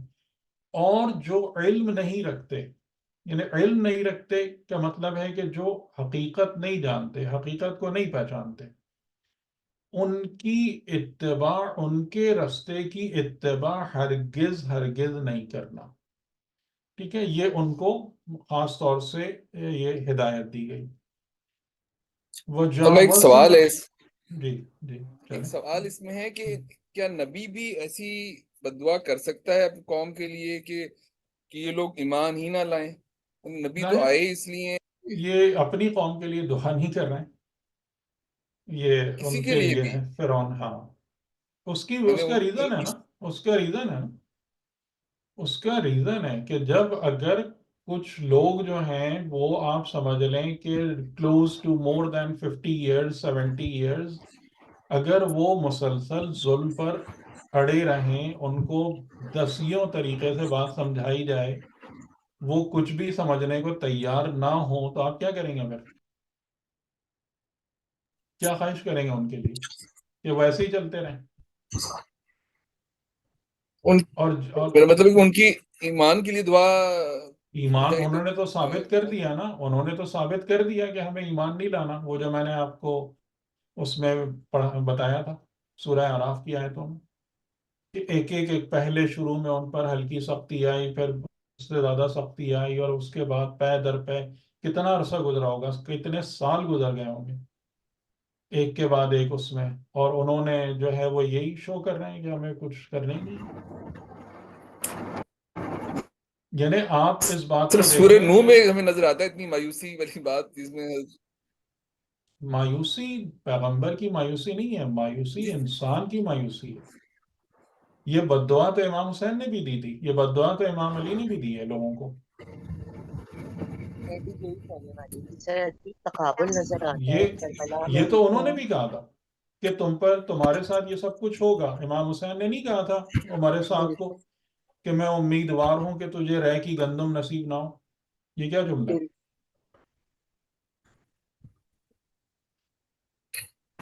تو یہ مایوسی پیغمبر یا امام کی طرف سے تھوڑی ہوتی ہے.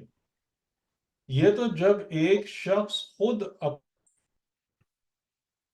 اس میں دھکیل دے اور اتنا پست کر دے، تو اس کے لیے اور کیا کریں گے آپ؟ کیا یہ تمنا کریں گے کہ یہ اور تباہیاں مچاتا رہے اور یہ انسانوں کو برباد کرتا رہے اور یہ سب کرتا رہے، یا آپ کہیں گے خدا اس کو ہٹائیں گے؟ السلام علیکم سر. جی وعلیکم السلام. جی سر تو پھر اس کا مطلب یہ ہے کہ عام زندگی میں بھی اگر کوئی بہت ہی زیادہ یا کسی کی بھی جو معاملات ہوں، یہ دعا صحیح ہے کہ پروردگار اگر ہدایت کے قابل نہیں ہے تو اسے اٹھا لے، یا پھر جو بھی کر.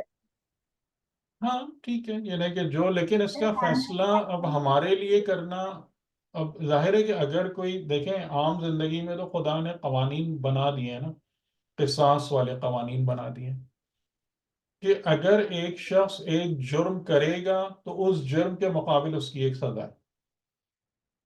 ٹھیک ہے، یعنی اگر اس نے ایک جرم کیا اس کے مقابل اس کی سزا ہے، اور وہ سزا اس کو بھگتنی پڑے گی چاہے وہ توبہ کرے یا نہ کرے. صحیح، یعنی یہ بات ذہن میں رہے کہ اگر اس نے ایک جرم کیا ہے، کسی نے چوری کی ہے، تو اب وہ کہے کہ جی میں توبہ کرتا ہوں، یہ کرتا ہوں، وہ توبہ کرے نہ کرے اس کے ہاتھ کٹے گا. وہاں پر یہ نہیں کہنے سے کہ میں توبہ کرتا ہوں کہ وہ چیز معاف ہو جائے گی. تو عام زندگی کے اندر جو ہے ڈے ٹو ڈے لائف کے اس کے افیئرس کو گورن کرنے کے لیے تو یہ احکامات قصاص موجود ہیں، حدیں موجود ہیں، حدود. تو جو بھی نظام ہے شریعت کا یا جو بھی حاکم شرع ہے وہ اس کے مطابق فیصلہ کرے گا. ٹھیک ہے، اب سر میں یہاں پر بالکل عام بات کر رہی ہوں، بہت ہی جی بالکل عام چھوٹے پیمانے پر میں سوال کر رہی ہوں اس حوالے سے کہ وہ جو گھرانے میں مثال کے طور پہ بعض اولاد ماں باپ کے لیے تمام تر پرورش کے بعد، تمام تر ہدایت کے باوجود وہ اولاد جو ہے وہ پین فل ہوتی ہے یا مسلسل پرابلم کریٹ کر رہی ہے. تو یہ جملہ کہنا صحیح ہے، جیسے مطلب انبیاء کی سنت کے حساب سے کہ پروردگار یہ نہیں، چاہے انبیاء ہدایت. کی سنت اس قسم کی نہیں ہے، اس قسم کی سنت نہیں ہے انبیاء کی. اچھا، ٹھیک ہے، یہاں پہ یہ لیکن بات. ہاں یہ اس قسم کی باتیں نہیں ہیں. اپنے پرسنل لیول پر انہوں نے بے انتہا زیادہ لوگوں کو معاف کیا ہے. ہاں ٹھیک، یہ پرسنل صحیح. لیول نہیں ہے.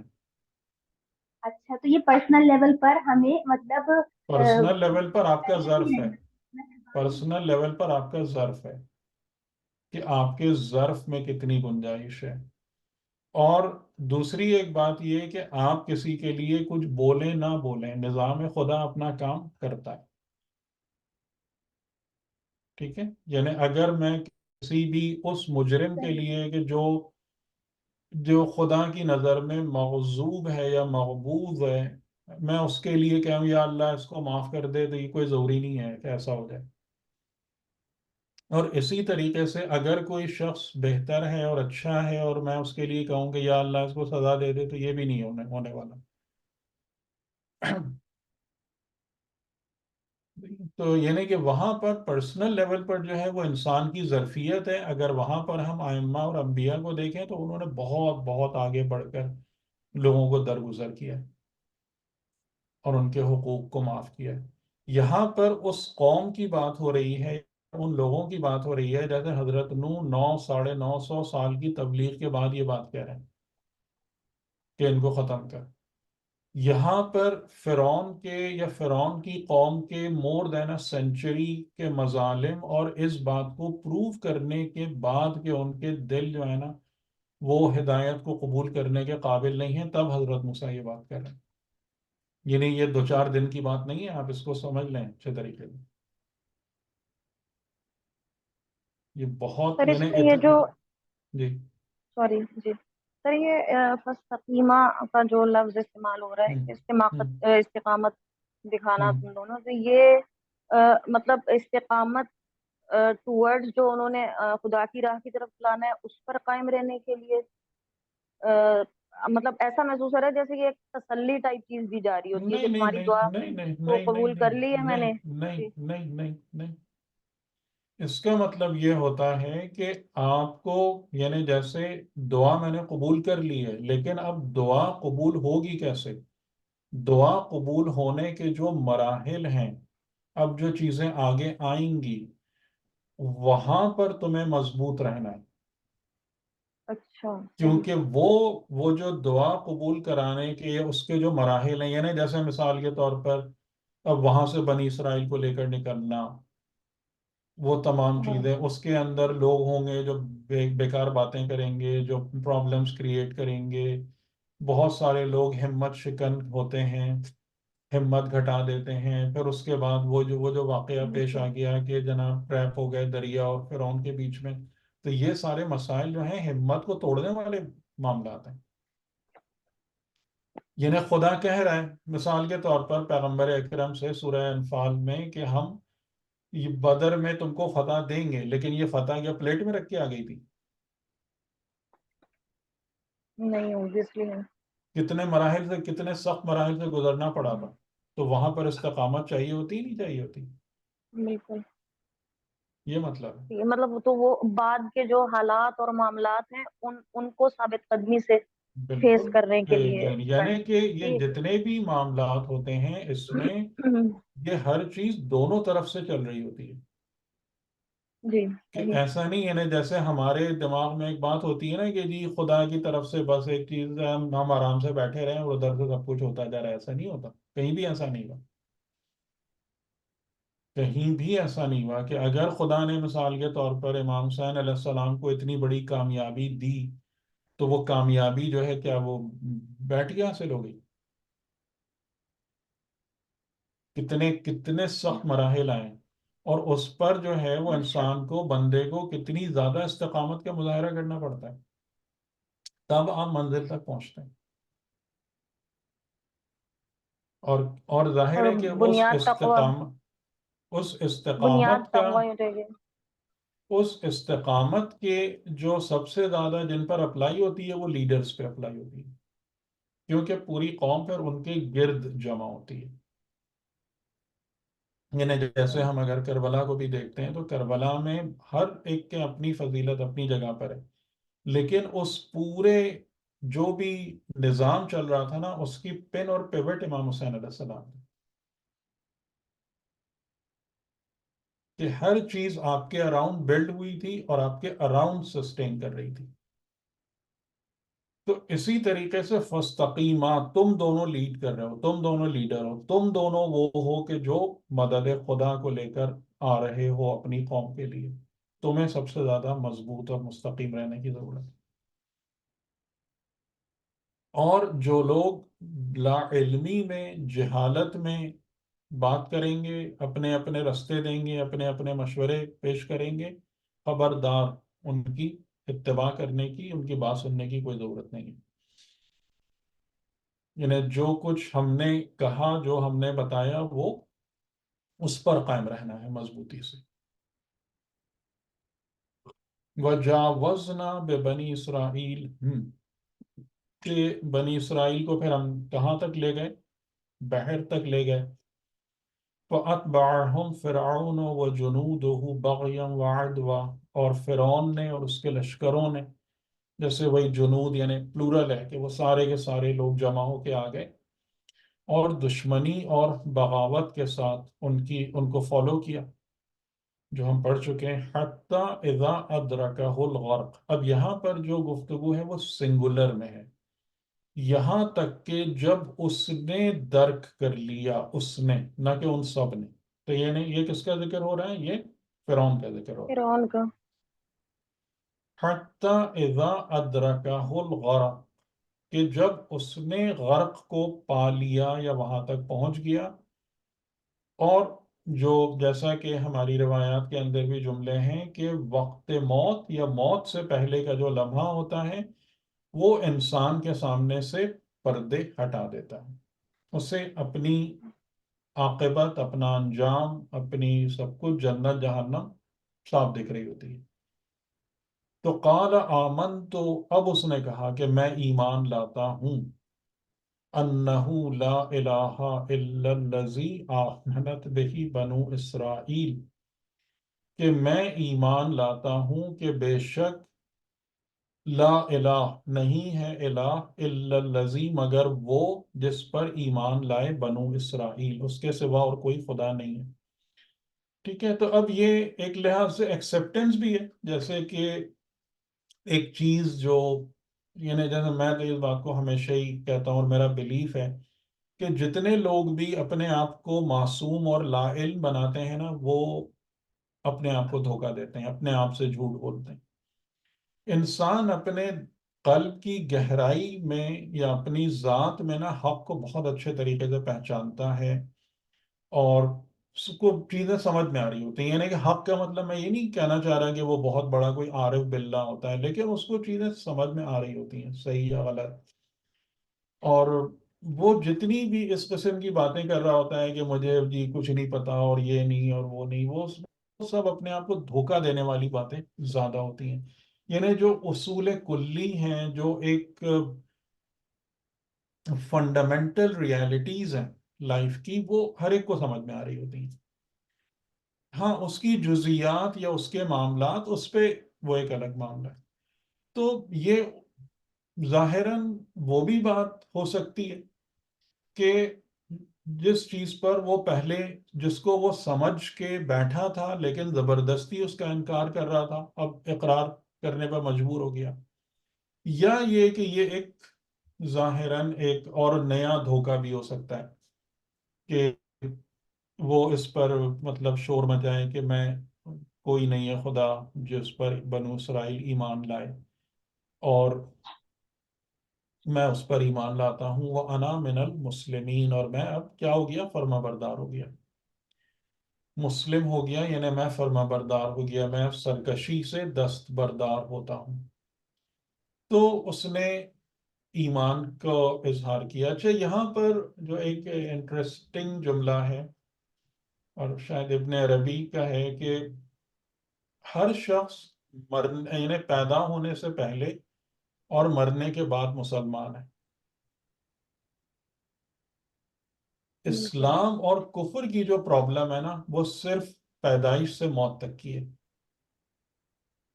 اس سے پہلے بھی انسان مسلمان ہے. الستو بربکم قالوا بلا، ہر شخص قالوا بلا کی منزل پر ہے الستو بربکم کے جواب میں. اور یہاں سے نکلنے کے بعد بھی جو ہے نا وہ انا من المسلمین ہے، کیونکہ کر ہی نہیں سکتے کچھ کہ وہ حقائق روشن ہیں، اختیار نہیں ہے. انسان کیا ہے کہ جب اگلی دنیا میں جا رہا ہے تو he is governed by the laws of truth and reality, نہ کہ ومز اور منمانی.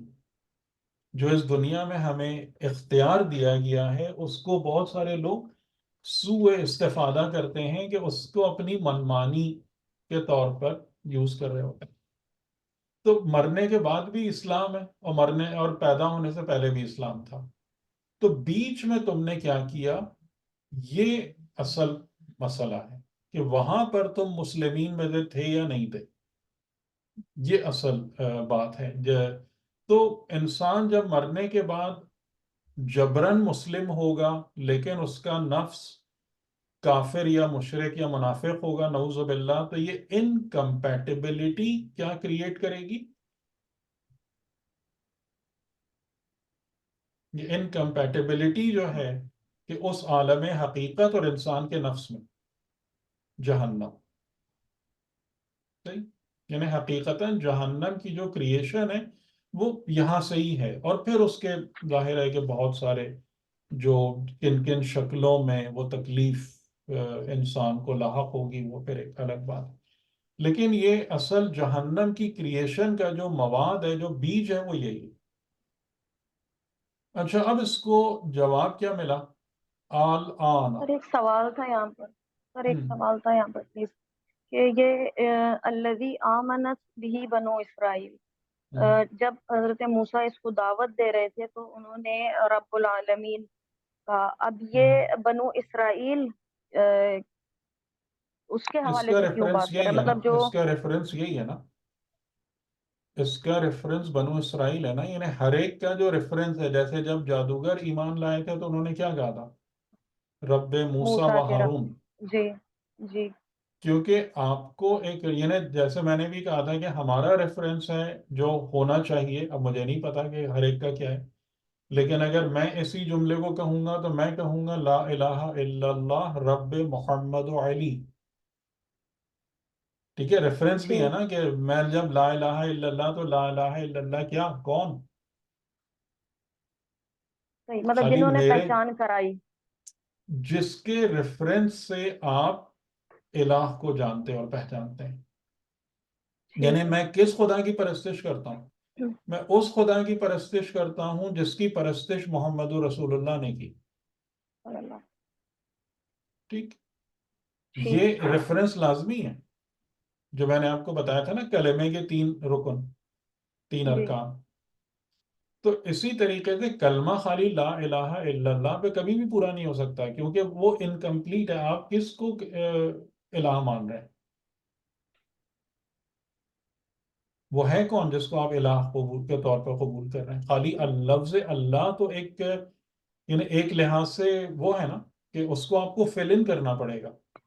It is like an empty container لفظ اللہ حقیقتا لوگوں کے لیے، کہ یہ لفظ اللہ فل کس سے ہو رہا ہے؟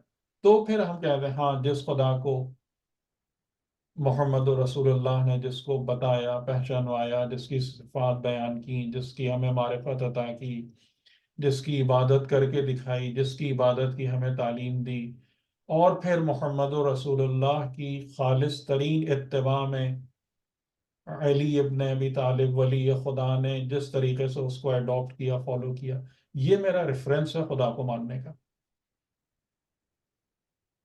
تو فرعون کو یہی بات نظر آ رہی تھی کہ یہ بنی اسرائیل ہیں، ان کو خدا مسلسل فیور کر رہا ہے، بنی اسرائیل ہیں، ان کو خدا نے اس مصیبت سے باہر نکال لیا، ہماری پوری پاور اور مائٹ جو ہے وہ اس خدا کے مقابلے میں کام نہیں آئی. تو اس کا مین ریفرنس کیا بن رہا تھا کہ یعنی یہ بنی اسرائیل جو ہیں یہ وہ فیورڈ لوگ ہیں، یا یہ وہ لوگ ہیں کہ جو خدا کی طرف سے یا خدا کے فیور سے، خدا کے حمایت سے بہرہ مند ہیں.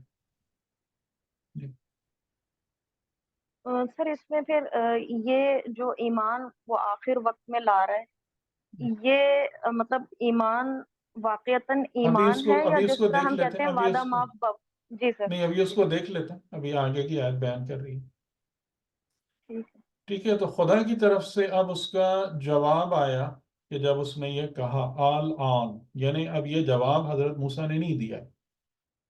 ٹھیک ہے، اور اس سے ہم کو ایک بات یہ سمجھ میں آتی ہے کہ آپ کے ایمان کا تعلق براہ راست کس سے ہے؟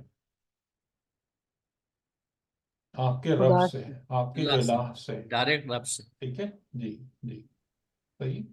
آپ کا ایمان آپ کے اور آپ کے معبود کا رشتہ ہے اور کنیکشن ہے. تو یہ جواب حضرت موسیٰ کا نہیں ہے. الآن، اب اس وقت، وقد عصیت قبل، اور اس سے پہلے تو مسلسل کسی اور راستے پہ چلتا رہا. جب تم کو اتنی دعوت دی گئی، جب تم کو اتنا بتایا گیا، بلایا گیا، تو مسلسل معصیت کا مطلب کیا کہ تمہارا ٹریک کوئی اور تھا، تم کسی اور راستے پہ چلے جا رہے تھے. وَكُنْتَ مِنَ الْمُفْسِدِينَ، اور تھرو آؤٹ تم کن میں سے تھے؟ مفسدین میں سے تھے، یعنی زمین کو بھی خراب کرنے والے، انسانیت کو بھی خراب کرنے والے.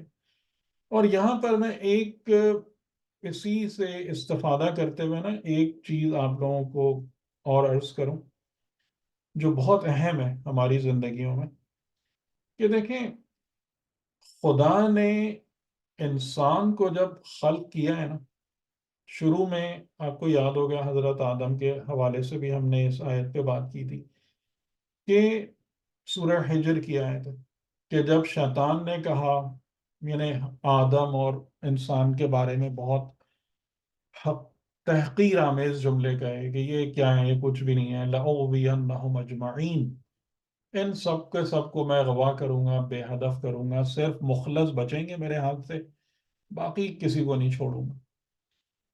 تو خدا کا جواب کیا آیا تھا؟ ان عبادی لیس لک علیہم من سلطان، کہ تم اس غلط فہمی سے باہر آ جاؤ. ٹھیک ہے، کہ یہ جو ہے نا، یہ کوئی میں نے اس طریقے سے نہیں ہے کہ کوئی بھیڑ بکریوں کا ریوڑ ہے کہ جس کو بھیڑیے یا درندوں کے رحم و کرم پہ چھوڑ دیا. ان عبادی، میرے بندے، یہ میرے بندے ہیں اور میں نے تجھ کو ان پر کوئی سلطان نہیں دی ہے. ٹھیک ہے، اس پر ہم بات کر چکے ہیں نا پہلے کہ یہ شیطان کی صرف ایک بکواس تھی جس کو انسانوں کا گھٹیا پن کہہ لیں یا انسانوں کی جو ہوس جاہ اور حب دنیا ہے وہ اس کو سچ ثابت کر دکھاتی ہے، ورنہ شیطان کے پاس کوئی اتھارٹی نہیں انسان کو غلط راستے پہ ڈالنے کی۔ تو یہاں سے جو میں بات آپ کو کہنا چاہ رہا ہوں، عرض کرنا چاہ رہا ہوں، وہ یہ کہ خدا کی نظر میں اس کے بندوں کی فلاح اور صلاح جو ہے نا، it is a deadly serious matter, کہ کوئی شخص اگر کسی دوسرے انسان کی زندگی کو نعوذ باللہ خراب کرنے کا سبب بن جائے، ظاہری یا باطنی کسی بھی طریقے سے، اس نے اپنے لیے بہت بڑی مصیبت مول لی ہے، بہت بڑی مصیبت مول لی ہے۔ صحیح؟ یعنی اس بارے میں ہمیں اپنی زندگی میں بہت بہت محتاط رہنا چاہیے۔ اور یعنی جو میں جیسے اگر آپ کو ریکمینڈ کروں کہ بھائی آپ کو اگر کوئی دو چار باتیں سنا بھی رہا ہے نا، آپ کو ساتھ ظاہراً کوئی زیادتی کر بھی رہا ہے، اس کو خدا کی خاطر برداشت کر لیجیے، لیکن پلٹ کے اس کو بھی وہی زیادتی کرنے کی کوشش نہ کریں، اس کو بھی ویسا ہی جواب دینے کی کوشش نہ کریں۔ یہ بہت ڈینجرس مسئلہ ہے۔ جیسے یہ خدا جب فرعون کو کہہ رہا ہے من المفسدین، تم مفسدین میں سے تھے، انہیں کیا فساد برپا کر رہے تھے؟ تم نے میرے بندوں کو تباہ کیا، جو تمہارے ساتھ تھے ان کو گمراہی کے رستے پر لگایا، اور یہ جو تمہارے مخالف تھے ان کو ظلم کر کے تم نے خراب کیا۔ تو یہ والا جو پہلو، اور اسی طریقے سے یعنی کہ اگر کوئی کسی کی زندگی کو بنا دے، اگر کوئی کسی انسان کو بلڈ کر دے، اس کو ترقی دے دے، بہتر کر دے، اس سے بڑی نیکی، یعنی اس سے بڑھ کر رضائے خدا کو خریدنا اور کسی چیز کے ذریعے سے ممکن نہیں۔ یعنی کہ جو اس کو خدا تعالیٰ کی بارگاہ سے جو مطلب محبت نصیب ہوگی، وہ بھی مطلب اس کی بھی مثال دینا مشکل ہے۔ ٹھیک ہے؟ تو یہ والا جو مفسد والا ورڈ ہے نا، یہ بہت امپورٹنٹ ہے، بہت امپورٹنٹ ہے، کہ یہی وہ چیز ہے کہ جس نے فرعون کو غرق کرایا ہے، مفسد ہونا۔ کہ جب تمہارے ہاتھ میں اتھارٹی آتی ہے، تمہارے پاس قوت ہوتا ہے، تمہارے اقتدار ہوتا ہے، تو تم مصلح ہوتے ہو یا مفسد ہوتے ہو۔ اور اس کا معنی میں نے آپ کو سمجھا دیا نا، کہ یہ کس طرف جا رہا ہے، کہ تم لوگوں کی زندگیاں بناتے ہو یا خراب کرتے ہو، ان کو بہتری کی طرف لے جاتے ہو یا ان کی زندگی میں ابتری اور انتشار اور فتنے اور فساد، اور ظاہر ہے کہ یعنی اگر کوئی خرابیاں جو لوگ کریٹ کرتے ہیں مختلف طریقوں سے، تو یہ بہت ڈینجرس ہے۔ ٹھیک ہے؟ خدا کی نظر میں یہ بہت بہت زیادہ سیریس میٹر ہے، یہ والی چیز۔ تو یہ ہمیں ہمیشہ یاد رہے، یہ پہلو۔ تو اب ایک منٹ میں یہ بات آیت پوری کر لوں گا۔ فَالْيَوْمَ نُنَجِّيكَ بِبَدَنِكَ، تو نے جو فریاد کی ہے کہ میں ایمان لاتا ہوں اور یہ سب چیزیں، تو وہ ایمان تو یعنی جو آیت بتا رہی ہے کہ قابل قبول نہیں ہے، کیونکہ اب اس کا موقع نہیں ہے کہ تو ہمیشہ ایک راہ حق سے انحراف کرتا رہا، اور تیرا جو عمل تھا وہ فساد پر مبنی تھا۔ تو فَالْيَوْمَ نُنَجِّيكَ بِبَدَنِكَ، تو آج کے یوم ہم نجات دیں گے تیرے بدن کو۔ کیوں؟ لِتَكُونَ لِمَنْ خَلْفَكَ آیَةً، تاکہ بعد میں آنے والوں کے لیے، خلف کے لیے، پوسٹیریٹی کے لیے تم ایک آیت اور نشانی بن جاؤ۔ کہ یہ وہ تھا جو کہتا تھا انا ربکم الاعلی، یہ وہ کہتا تھا کہ کہ یہ ملک مصر جو ہے نا، اس کا مالک میں ہوں، اور اب اس کی حالت دیکھو۔ اور ابھی بھی آپ اگر نیٹ پہ سرچ کریں گے نا، آپ کو رامسس the second کی ممی اور شکل وکل سب نظر آ جائے گی۔ ہے یہ نکلا، یہ اس کو جو ہے نا یعنی ایکسپلور کیا، ایکسکیویٹ کیا گیا ہے، اور یہ اس کا پتہ نہیں اب، کیونکہ ایجپٹ سے بہت ساری یہ ریمینز جو ہے نا یورپ چلے گئے تھے، تو اب یہ مصر میں ہے یا ادھر ہے، لیکن بہرحال اس کی آپ کو مومیفائڈ باڈی دکھ جائے گی۔ شکل نظر آ جائے گی اس فرعون کی آپ کو. سر فاتحہ پڑھتے بھی نظر آ رہے تھے کچھ لوگ. ایک وہ میوزیم خیر میں میرے خیال ہے فرانس کا ذکر ہے، غالباً فرانس میں تھا ہاں شاید، ریمسس دا فاتحہ سیکنڈ، پڑھ رہے ہیں. یعنی تاریخی جی اعتبار سے ریمسس دا سیکنڈ. تو یہ والا جو وعدہ ہے خدا کا وہ پورا ہوا ہے. لَتَكُونَ لِمَنْ خَلْفَكَ آیَةً، کہ ہم تیرے بدن کو نجات دیں گے اور تاکہ تو کیا ہو جائے، بعد میں آنے والوں کے لیے ایک آیت بن جائے. اور وَإِنَّ كَثِيرًا مِّنَ النَّاسِ عَنْ آيَاتِنَا لَغَافِلُونَ، اور بے شک انسانوں کی اکثریت، سمجھ میں آتا ہے ان کو؟ غافل ہے. انسانوں کی اکثریت کو سمجھ میں آتی ہیں باتیں، نہیں سمجھ میں آتی. جتنا بھی ہم بتا لیں، جتنا بھی ہم سمجھا لیں، جتنی بھی ہم ان کے سامنے چیزیں رکھ دیں، پیش کر دیں، لیکن ان کو سمجھ میں آتی نہیں ہے. زیادہ تر لوگ کیا ہیں، اس بارے میں غافل ہیں. جی جی اب بتائیے.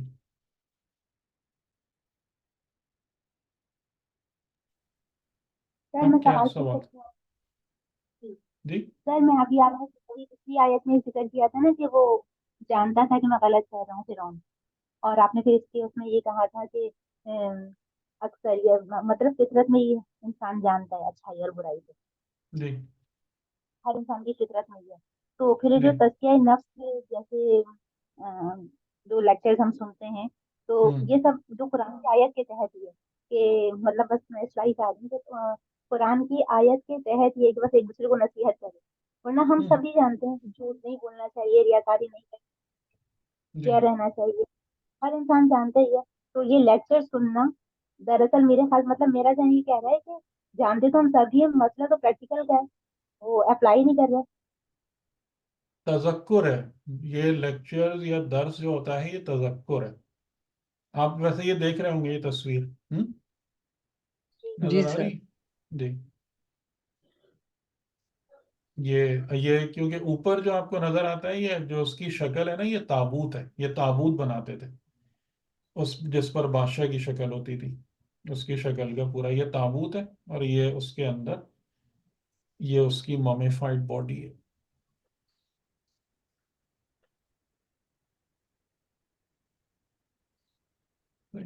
تو وہ جو کچھ بھی وعدہ تھا خدا کا کہ ہم تمہارے بدن کو بچا لیں گے، ایسی کئی چیزیں جو ہے نا، یعنی کہ یہ لوگ بالکل چھپا جاتے ہیں کہ قرآن کریم کے ایسے. اور اسی طریقے سے جو قوم عاد کے بارے میں ہے، قوم ارم ذات العماد، یہ بھی چیز پروو ہوئی ہے باقاعدہ سیٹلائٹ امیجز اور ایکسکیویشن کے ذریعے سے، کہ ایک ایسی قوم تھی کہ جو پوری ذات عماد، یعنی وہ پلرز والی قوم تھی، جنہوں نے اپنے شہر پلرز پہ بنائے ہوئے تھے.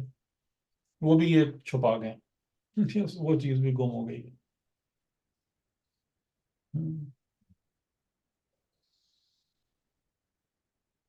جی کوئی بات ہے تو انشاءاللہ پھر اگلی دفعہ سے ہم پھر یعنی اس کے بعد والے واقعات، کیونکہ قرآن کریم جو ہے حضرت موسیٰ کی قوم یا بنی اسرائیل کی قوم کے ان واقعات کو بھی بیان کیا ہے کہ جو غرق فرعون کے بعد کی بھی کچھ چیزیں، تو بہت زیادہ نہیں، لیکن اس میں سے 2-3 مین جو ہیں وہ میں انشاءاللہ آپ کے سامنے بیان کروں گا، جس میں سے ایک اوبویسلی سامری ہے.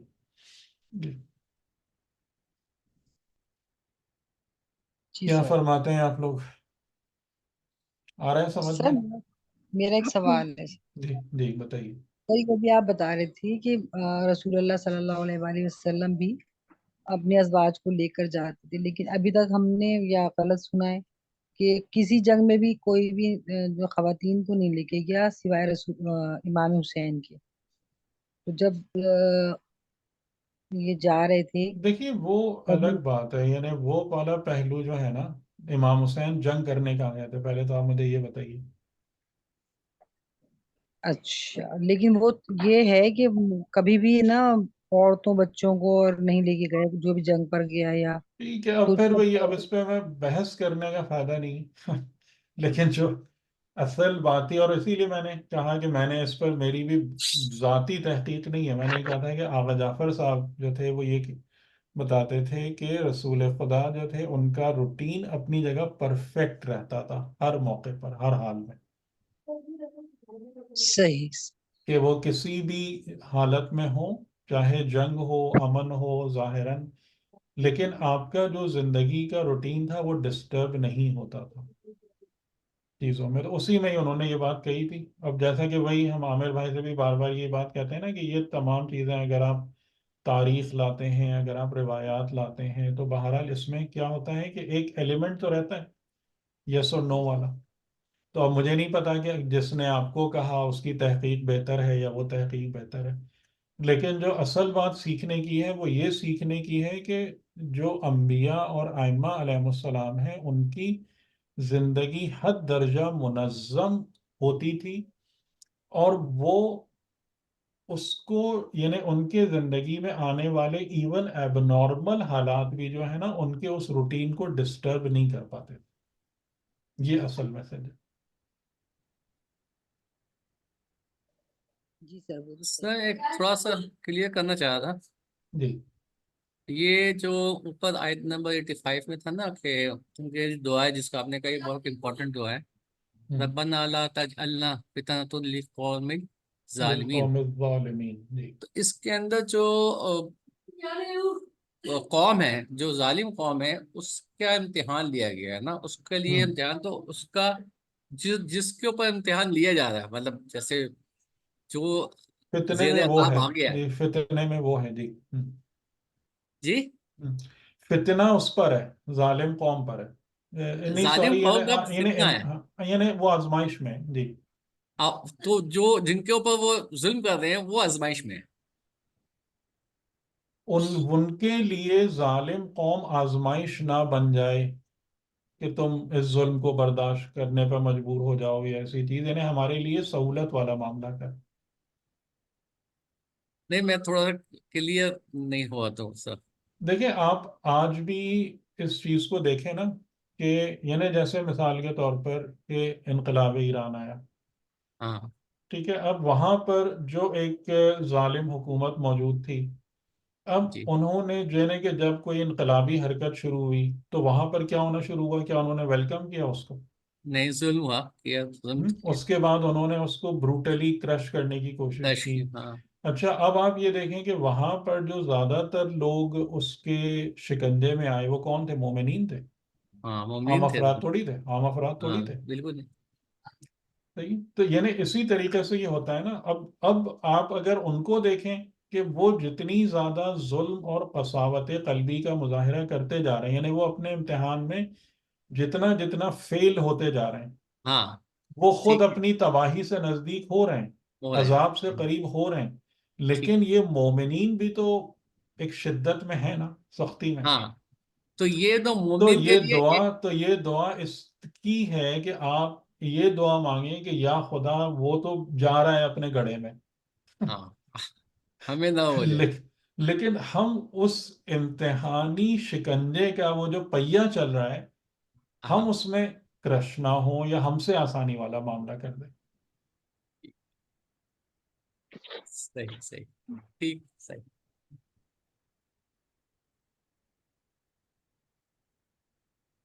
سر یہ لاسٹ آیت میں جو ہم نے ابھی ڈسکس آپ نے جی سمجھائی ہے، اس کے اندر ننجی کا ننجی کا لفظ اتنا زیادہ سمجھ میں نہیں آ رہا کہ ہم نجات دی نجات تجھے. دیں گے، ہم نجات دیں جی گے تجھے بے بدن کا، جی تیرے بدن کے ساتھ، یہ تیرے بدن کے ذریعے سے، یعنی تجھے سر بچا لیں گے غرق سے، لیکن صرف بدن باعتبار بدن. تیرا نفس جہنم میں. جو میں نے آپ ایگزیکٹلی کو سر تو یہ جو جو پہلے آپ کو آیت بتائی تھی نا، فرعون کون ہے؟ جو اپنی قوم کو لیڈ کرتا ہوا جہنم میں، جو لیڈ کر خدا رہا نے ہے، کہا ائمتیں یدعون الی النار، تو یہ فرعون ہے نا، اس کی مثال دی. جی تو سر جو سزا ملتی ہے وہ ہمارے وہ باڈی آرگنز یا سیلز جن کے ساتھ غلط کام کیے ہوں وہ اس سزا میں شامل نہیں ہوتے؟ بالکل نہیں، بالکل مطلب نہیں، ایک فزیکل. اچھا بالکل نہیں، صحیح. بالکل نہیں. ٹھیک ہے. آپ نے تو سورہ اس لیے یاسین میں پڑھا، سورہ فصلت میں آپ پڑھیں کہ یہ جو آپ کا بدن ہے نا، یہ در حقیقت خدا کا لشکر ہے اور میرے اور آپ کے اوپر گواہ ہے خدا کی طرف سے. جی اس گناہ صحیح. میں قطعاً کوئی شیر نہیں ہے. ٹھیک ہے. آپ نے یہ سورہ مطلب یاسین نفس آپ مجبور ہے. نے سورہ جی جی یاسین جی میں نہیں پڑھا کہ یہ گواہی دے گا انسان کے اوپر؟ بالکل سورہ صحیح. سارے اعضاء کا ہے کہ گواہی جی. دیں گے. تو یہ میرے اور آپ کے اوپر وٹنس ہیں، یہ گناہگار ہیں. سر گناہ پہ تو مطلب مجبور کیا نا ہم نے. ہاں، یعنی ان کو خدا نے ہمیں یہ بطور ٹول دیا، بطور اکوپمنٹ دیا. اب جی اگر کوئی کسی چھری کو اٹھا کر کسی کو قتل کر دیتا ہے تو وہ چھری قصوروار ہے کیا قتل کی؟ تو استعمال غلط. نہیں استعمال غلط ہے. صحیح. جی. تو اسی لیے امام علی علیہ السلام کے میرے خیال ہے یہ جملے ہیں کہ جس میں آپ نے فرمایا کہ اس بات کا ہوشیار رہنا کہ یہ جسے تم اپنا رازدار سمجھ کر جس کے ذریعے سے گناہ کرتے ہو نا، یہ خدا کے کارندے ہیں جو تم پر گوائیں. صحیح. مطلب اور سر یہ بھی ایک ہے نا کہ بدن کو جو ہے وہ سواری سے جو ہے وہ کیا سواری جی بدن انسان کو جو ہے وہ جہنم کی طرف جاتی ہے یا جنت کی طرف. جی پلیز تھوڑا پھر سے بولیے گا، میں آواز کٹ گئی بیچ میں. میں یہ کہہ رہی ہوں کہ ایک قول میں یہ بھی ہے نا کہ بدن جو ہے وہ سواری کی مانند ہے. اب یہ جی سواری انسان کو جو ہے وہ چاہے میں جی لے کے جائے چاہے جنت میں. جی جی بالکل، یعنی آپ کا ٹول باکس ہے نا یہ. اگر آج کی زبان میں آپ بات کریں، آپ کا ٹول باکس ہے جس کے ذریعے سے آپ کام کرتے ہیں. تو یہ وہ تھوڑی قصوروار ہوتا ہے،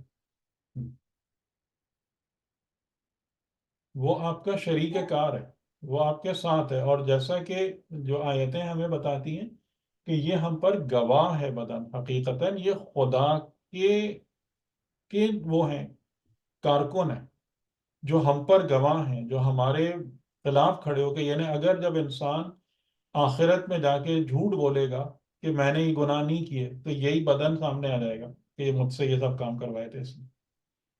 آپ سورہ فصلت کی شروع کی آیتیں پڑھیے گا، اس میں تفصیل سے بیان ہے.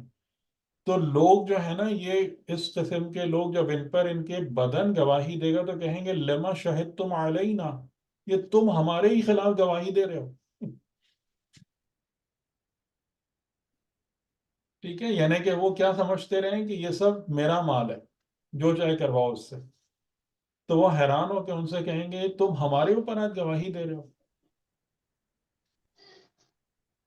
یہ سب چیزیں ظاہر بیان کر دی گئی ہیں ہمارے سامنے. سر اب یہ ایک سوال کیا گیا تھا قسم کے جی ہاں بولیں. سر ابھی جو ایک سوال کیا گیا تھا اور آپ نے یہ کہا تھا کہ ہم یہ دعا کرنی چاہیے کہ وہ جو عذاب ہے اس سے ہم بچ جائیں، یا اس وقت جو فرعون کے زمانے میں وہ جو دعا کی تھی اس آیت کے ذیل میں جو بات ہو رہی تھی، ابھی میں الفاظ نہیں صحیح پا رہی، تو مطلب یہ بات صحیح ہے کہ گیہوں کے ساتھ گھن پیسنے والی بات ہے؟ نہیں اگر نہیں نہیں نہیں، دعا کرنی گیہوں کے چاہیے کہ ہم ساتھ بچ گھن جائیں. کبھی نہیں پستا. لیکن یہ کہ بہت سارے مقامات ایسے ہوتے ہیں کہ جس میں ایک سختی آتی ہے، پریشانی آتی ہے، اور وہ سب زندگی کا حصہ ہے، زندگی کا حصہ ہوتا ہے. تو ہمیں جو بات تعلیم دی گئی ہے وہ یہ کہ ہم خدا سے ہمیشہ دعا کریں کہ اے خدا مجھ سے دنیا اور آخرت میں آسانی والا معاملہ فرما. بالکل بے شک. یہ مطلب یعنی یہ کہ دعا وہ، بہت اہم جی اسی لیے میں نے کہا کہ یہ دعا جو ہے نا اپنی قنوت میں پڑھیں یا ویسے پڑھیں، کیونکہ دنیا میں ہر طرف، یعنی اس کی بہت کروڈ، ایک میں کوئی بہت پراپر مثال نہیں ہے لیکن ایک کروڈ مثال ہے جس سے آپ کو خالی ایک سینیریو سمجھ میں آ سکتا ہے. یعنی جیسے آپ دیکھیں کہ ایک جنگل ہے، آج کل تو کتنے جنگل آپ کے کراچی میں، دنیا میں ہر جگہ ہی ہو رہا ہے نا کہ جنگل ہیں، میدان ہیں، کہ جہاں وہاں پر گھر بن جاتے ہیں، بلڈنگیں بن جاتی ہیں. تو وہاں پر کون رہ رہا ہوتا ہے؟ حیوانات رہ رہے ہوتے ہیں نا. اب اس میں چونٹیوں نے بل بنائے ہوئے ہوتے ہیں، ریپٹائلز رہ رہے ہوتے ہیں، پرندے رہ رہے ہوتے ہیں، وہ لوگ آئے انہوں نے درخت کاٹ کے پھینک دیے، اس کا گھر گیا نا کام سے۔ کوئی بھی سوچتا ہے کہ میں اگر جو ہے یہ اتنے درخت کاٹ دیے، کتنے پرندوں کا گھر اجاڑ دیا میں نے، یا یہ جو ابھی ہم نے بلڈوزر چلایا ہے اس میں کتنی چونٹیاں اور اس قسم کے جو حشرات الارض ہیں ان کے گھر تباہ ہو گئے، سوچتا ہے کوئی اس بات کو؟ ہم؟ تو اسی طریقے سے یہ زندگی کا نظام جو ہے نا، یہ ایک کمپلیکس سسٹم ہے، ٹھیک ہے؟ اس میں بہت ساری چیزیں جو ہوتی ہیں نا، کہ کہیں پر وہ ایونٹس ہو رہے ہوتے ہیں، چیزیں ہو رہی ہوتی ہیں، اور پھر کون کون کس کس طریقے سے متاثر ہوتا ہے، وہ پوری ایک چین ہے۔ تو ہمیں ہمیشہ کیا مانگنا ہے کہ یا اللہ زندگی کے نظام میں جہاں بھی فتنہ یا بلا یا آزمائش ہے، چاہے وہ کسی اور پر ہو یا ہمارے اوپر ہو، ہم سے آسانی اور سہولت والا معاملہ فرمائے۔ جزاک اللہ خیر، صحیح۔ ٹھیک ہے جناب، پھر اجازت۔ جی سر، صحیح۔ جزاک اللہ خیر۔ اللہ جزاک حافظ۔ بہت بہت سر ایک بہت ریکویسٹ، چیزوں کو سر ایک آسان کیا آپ نے، جزائے خیر۔ ایک ریکویسٹ کر رہے ہیں عامر بھائی۔ جی جی سر ایک ریکویسٹ ہے سر، ہمیں کوئی جو ہے نا وہ ہوم ورک بھی دے دیا کریں، تھوڑا ذرا کنیکشن رہتا ہے ورنہ وہ آپ ماشاءاللہ بڑے لائق اسٹوڈنٹ ہیں، بیچارے دوسرے لوگ مشکلیں پڑ جائیں گے۔ سر وہ اپنے اس کے اوپر جو بھی کرنا چاہے، لیکن وہ درمیان میں کنیکشن، پورے ہفتے میں ایک کلاس ہوتی ہے صرف، وہ درمیان میں ہم تو آپ کو پتا دنیا کے بندے ہیں، دنیا کی مصروفیات میں جو ہے نا وہ جی نہیں، میں کرتا رہتا ہوں، بلکہ پہلے جی شہزاد بھائی، میں نے جتنے بھی آپ لوگوں کو دیے تھے نا ٹھیک ہے ورڈز، جی وہ جی، شیئر کر دیجئے دوبارہ سے نا، ایک اس میں چلے فائل بنا کے، میں شیئر ہے کر نا، دیتا تو ہوں، میرا میں خیال شیئر، ہے کہ وہ ایک اچھی ہاں اس ایکسرسائز میں آ جائیں گے بنے تو گی۔ جی میں ایک دو تین اور بھی ہیں، میں شیئر کر دیتا ہوں۔ جی جی ٹھیک بہت شکریہ۔ ٹھیک ہے، ٹھیک، چلیے، فی امان اللہ، خدا حافظ۔ اللہ حافظ، اللہ حافظ۔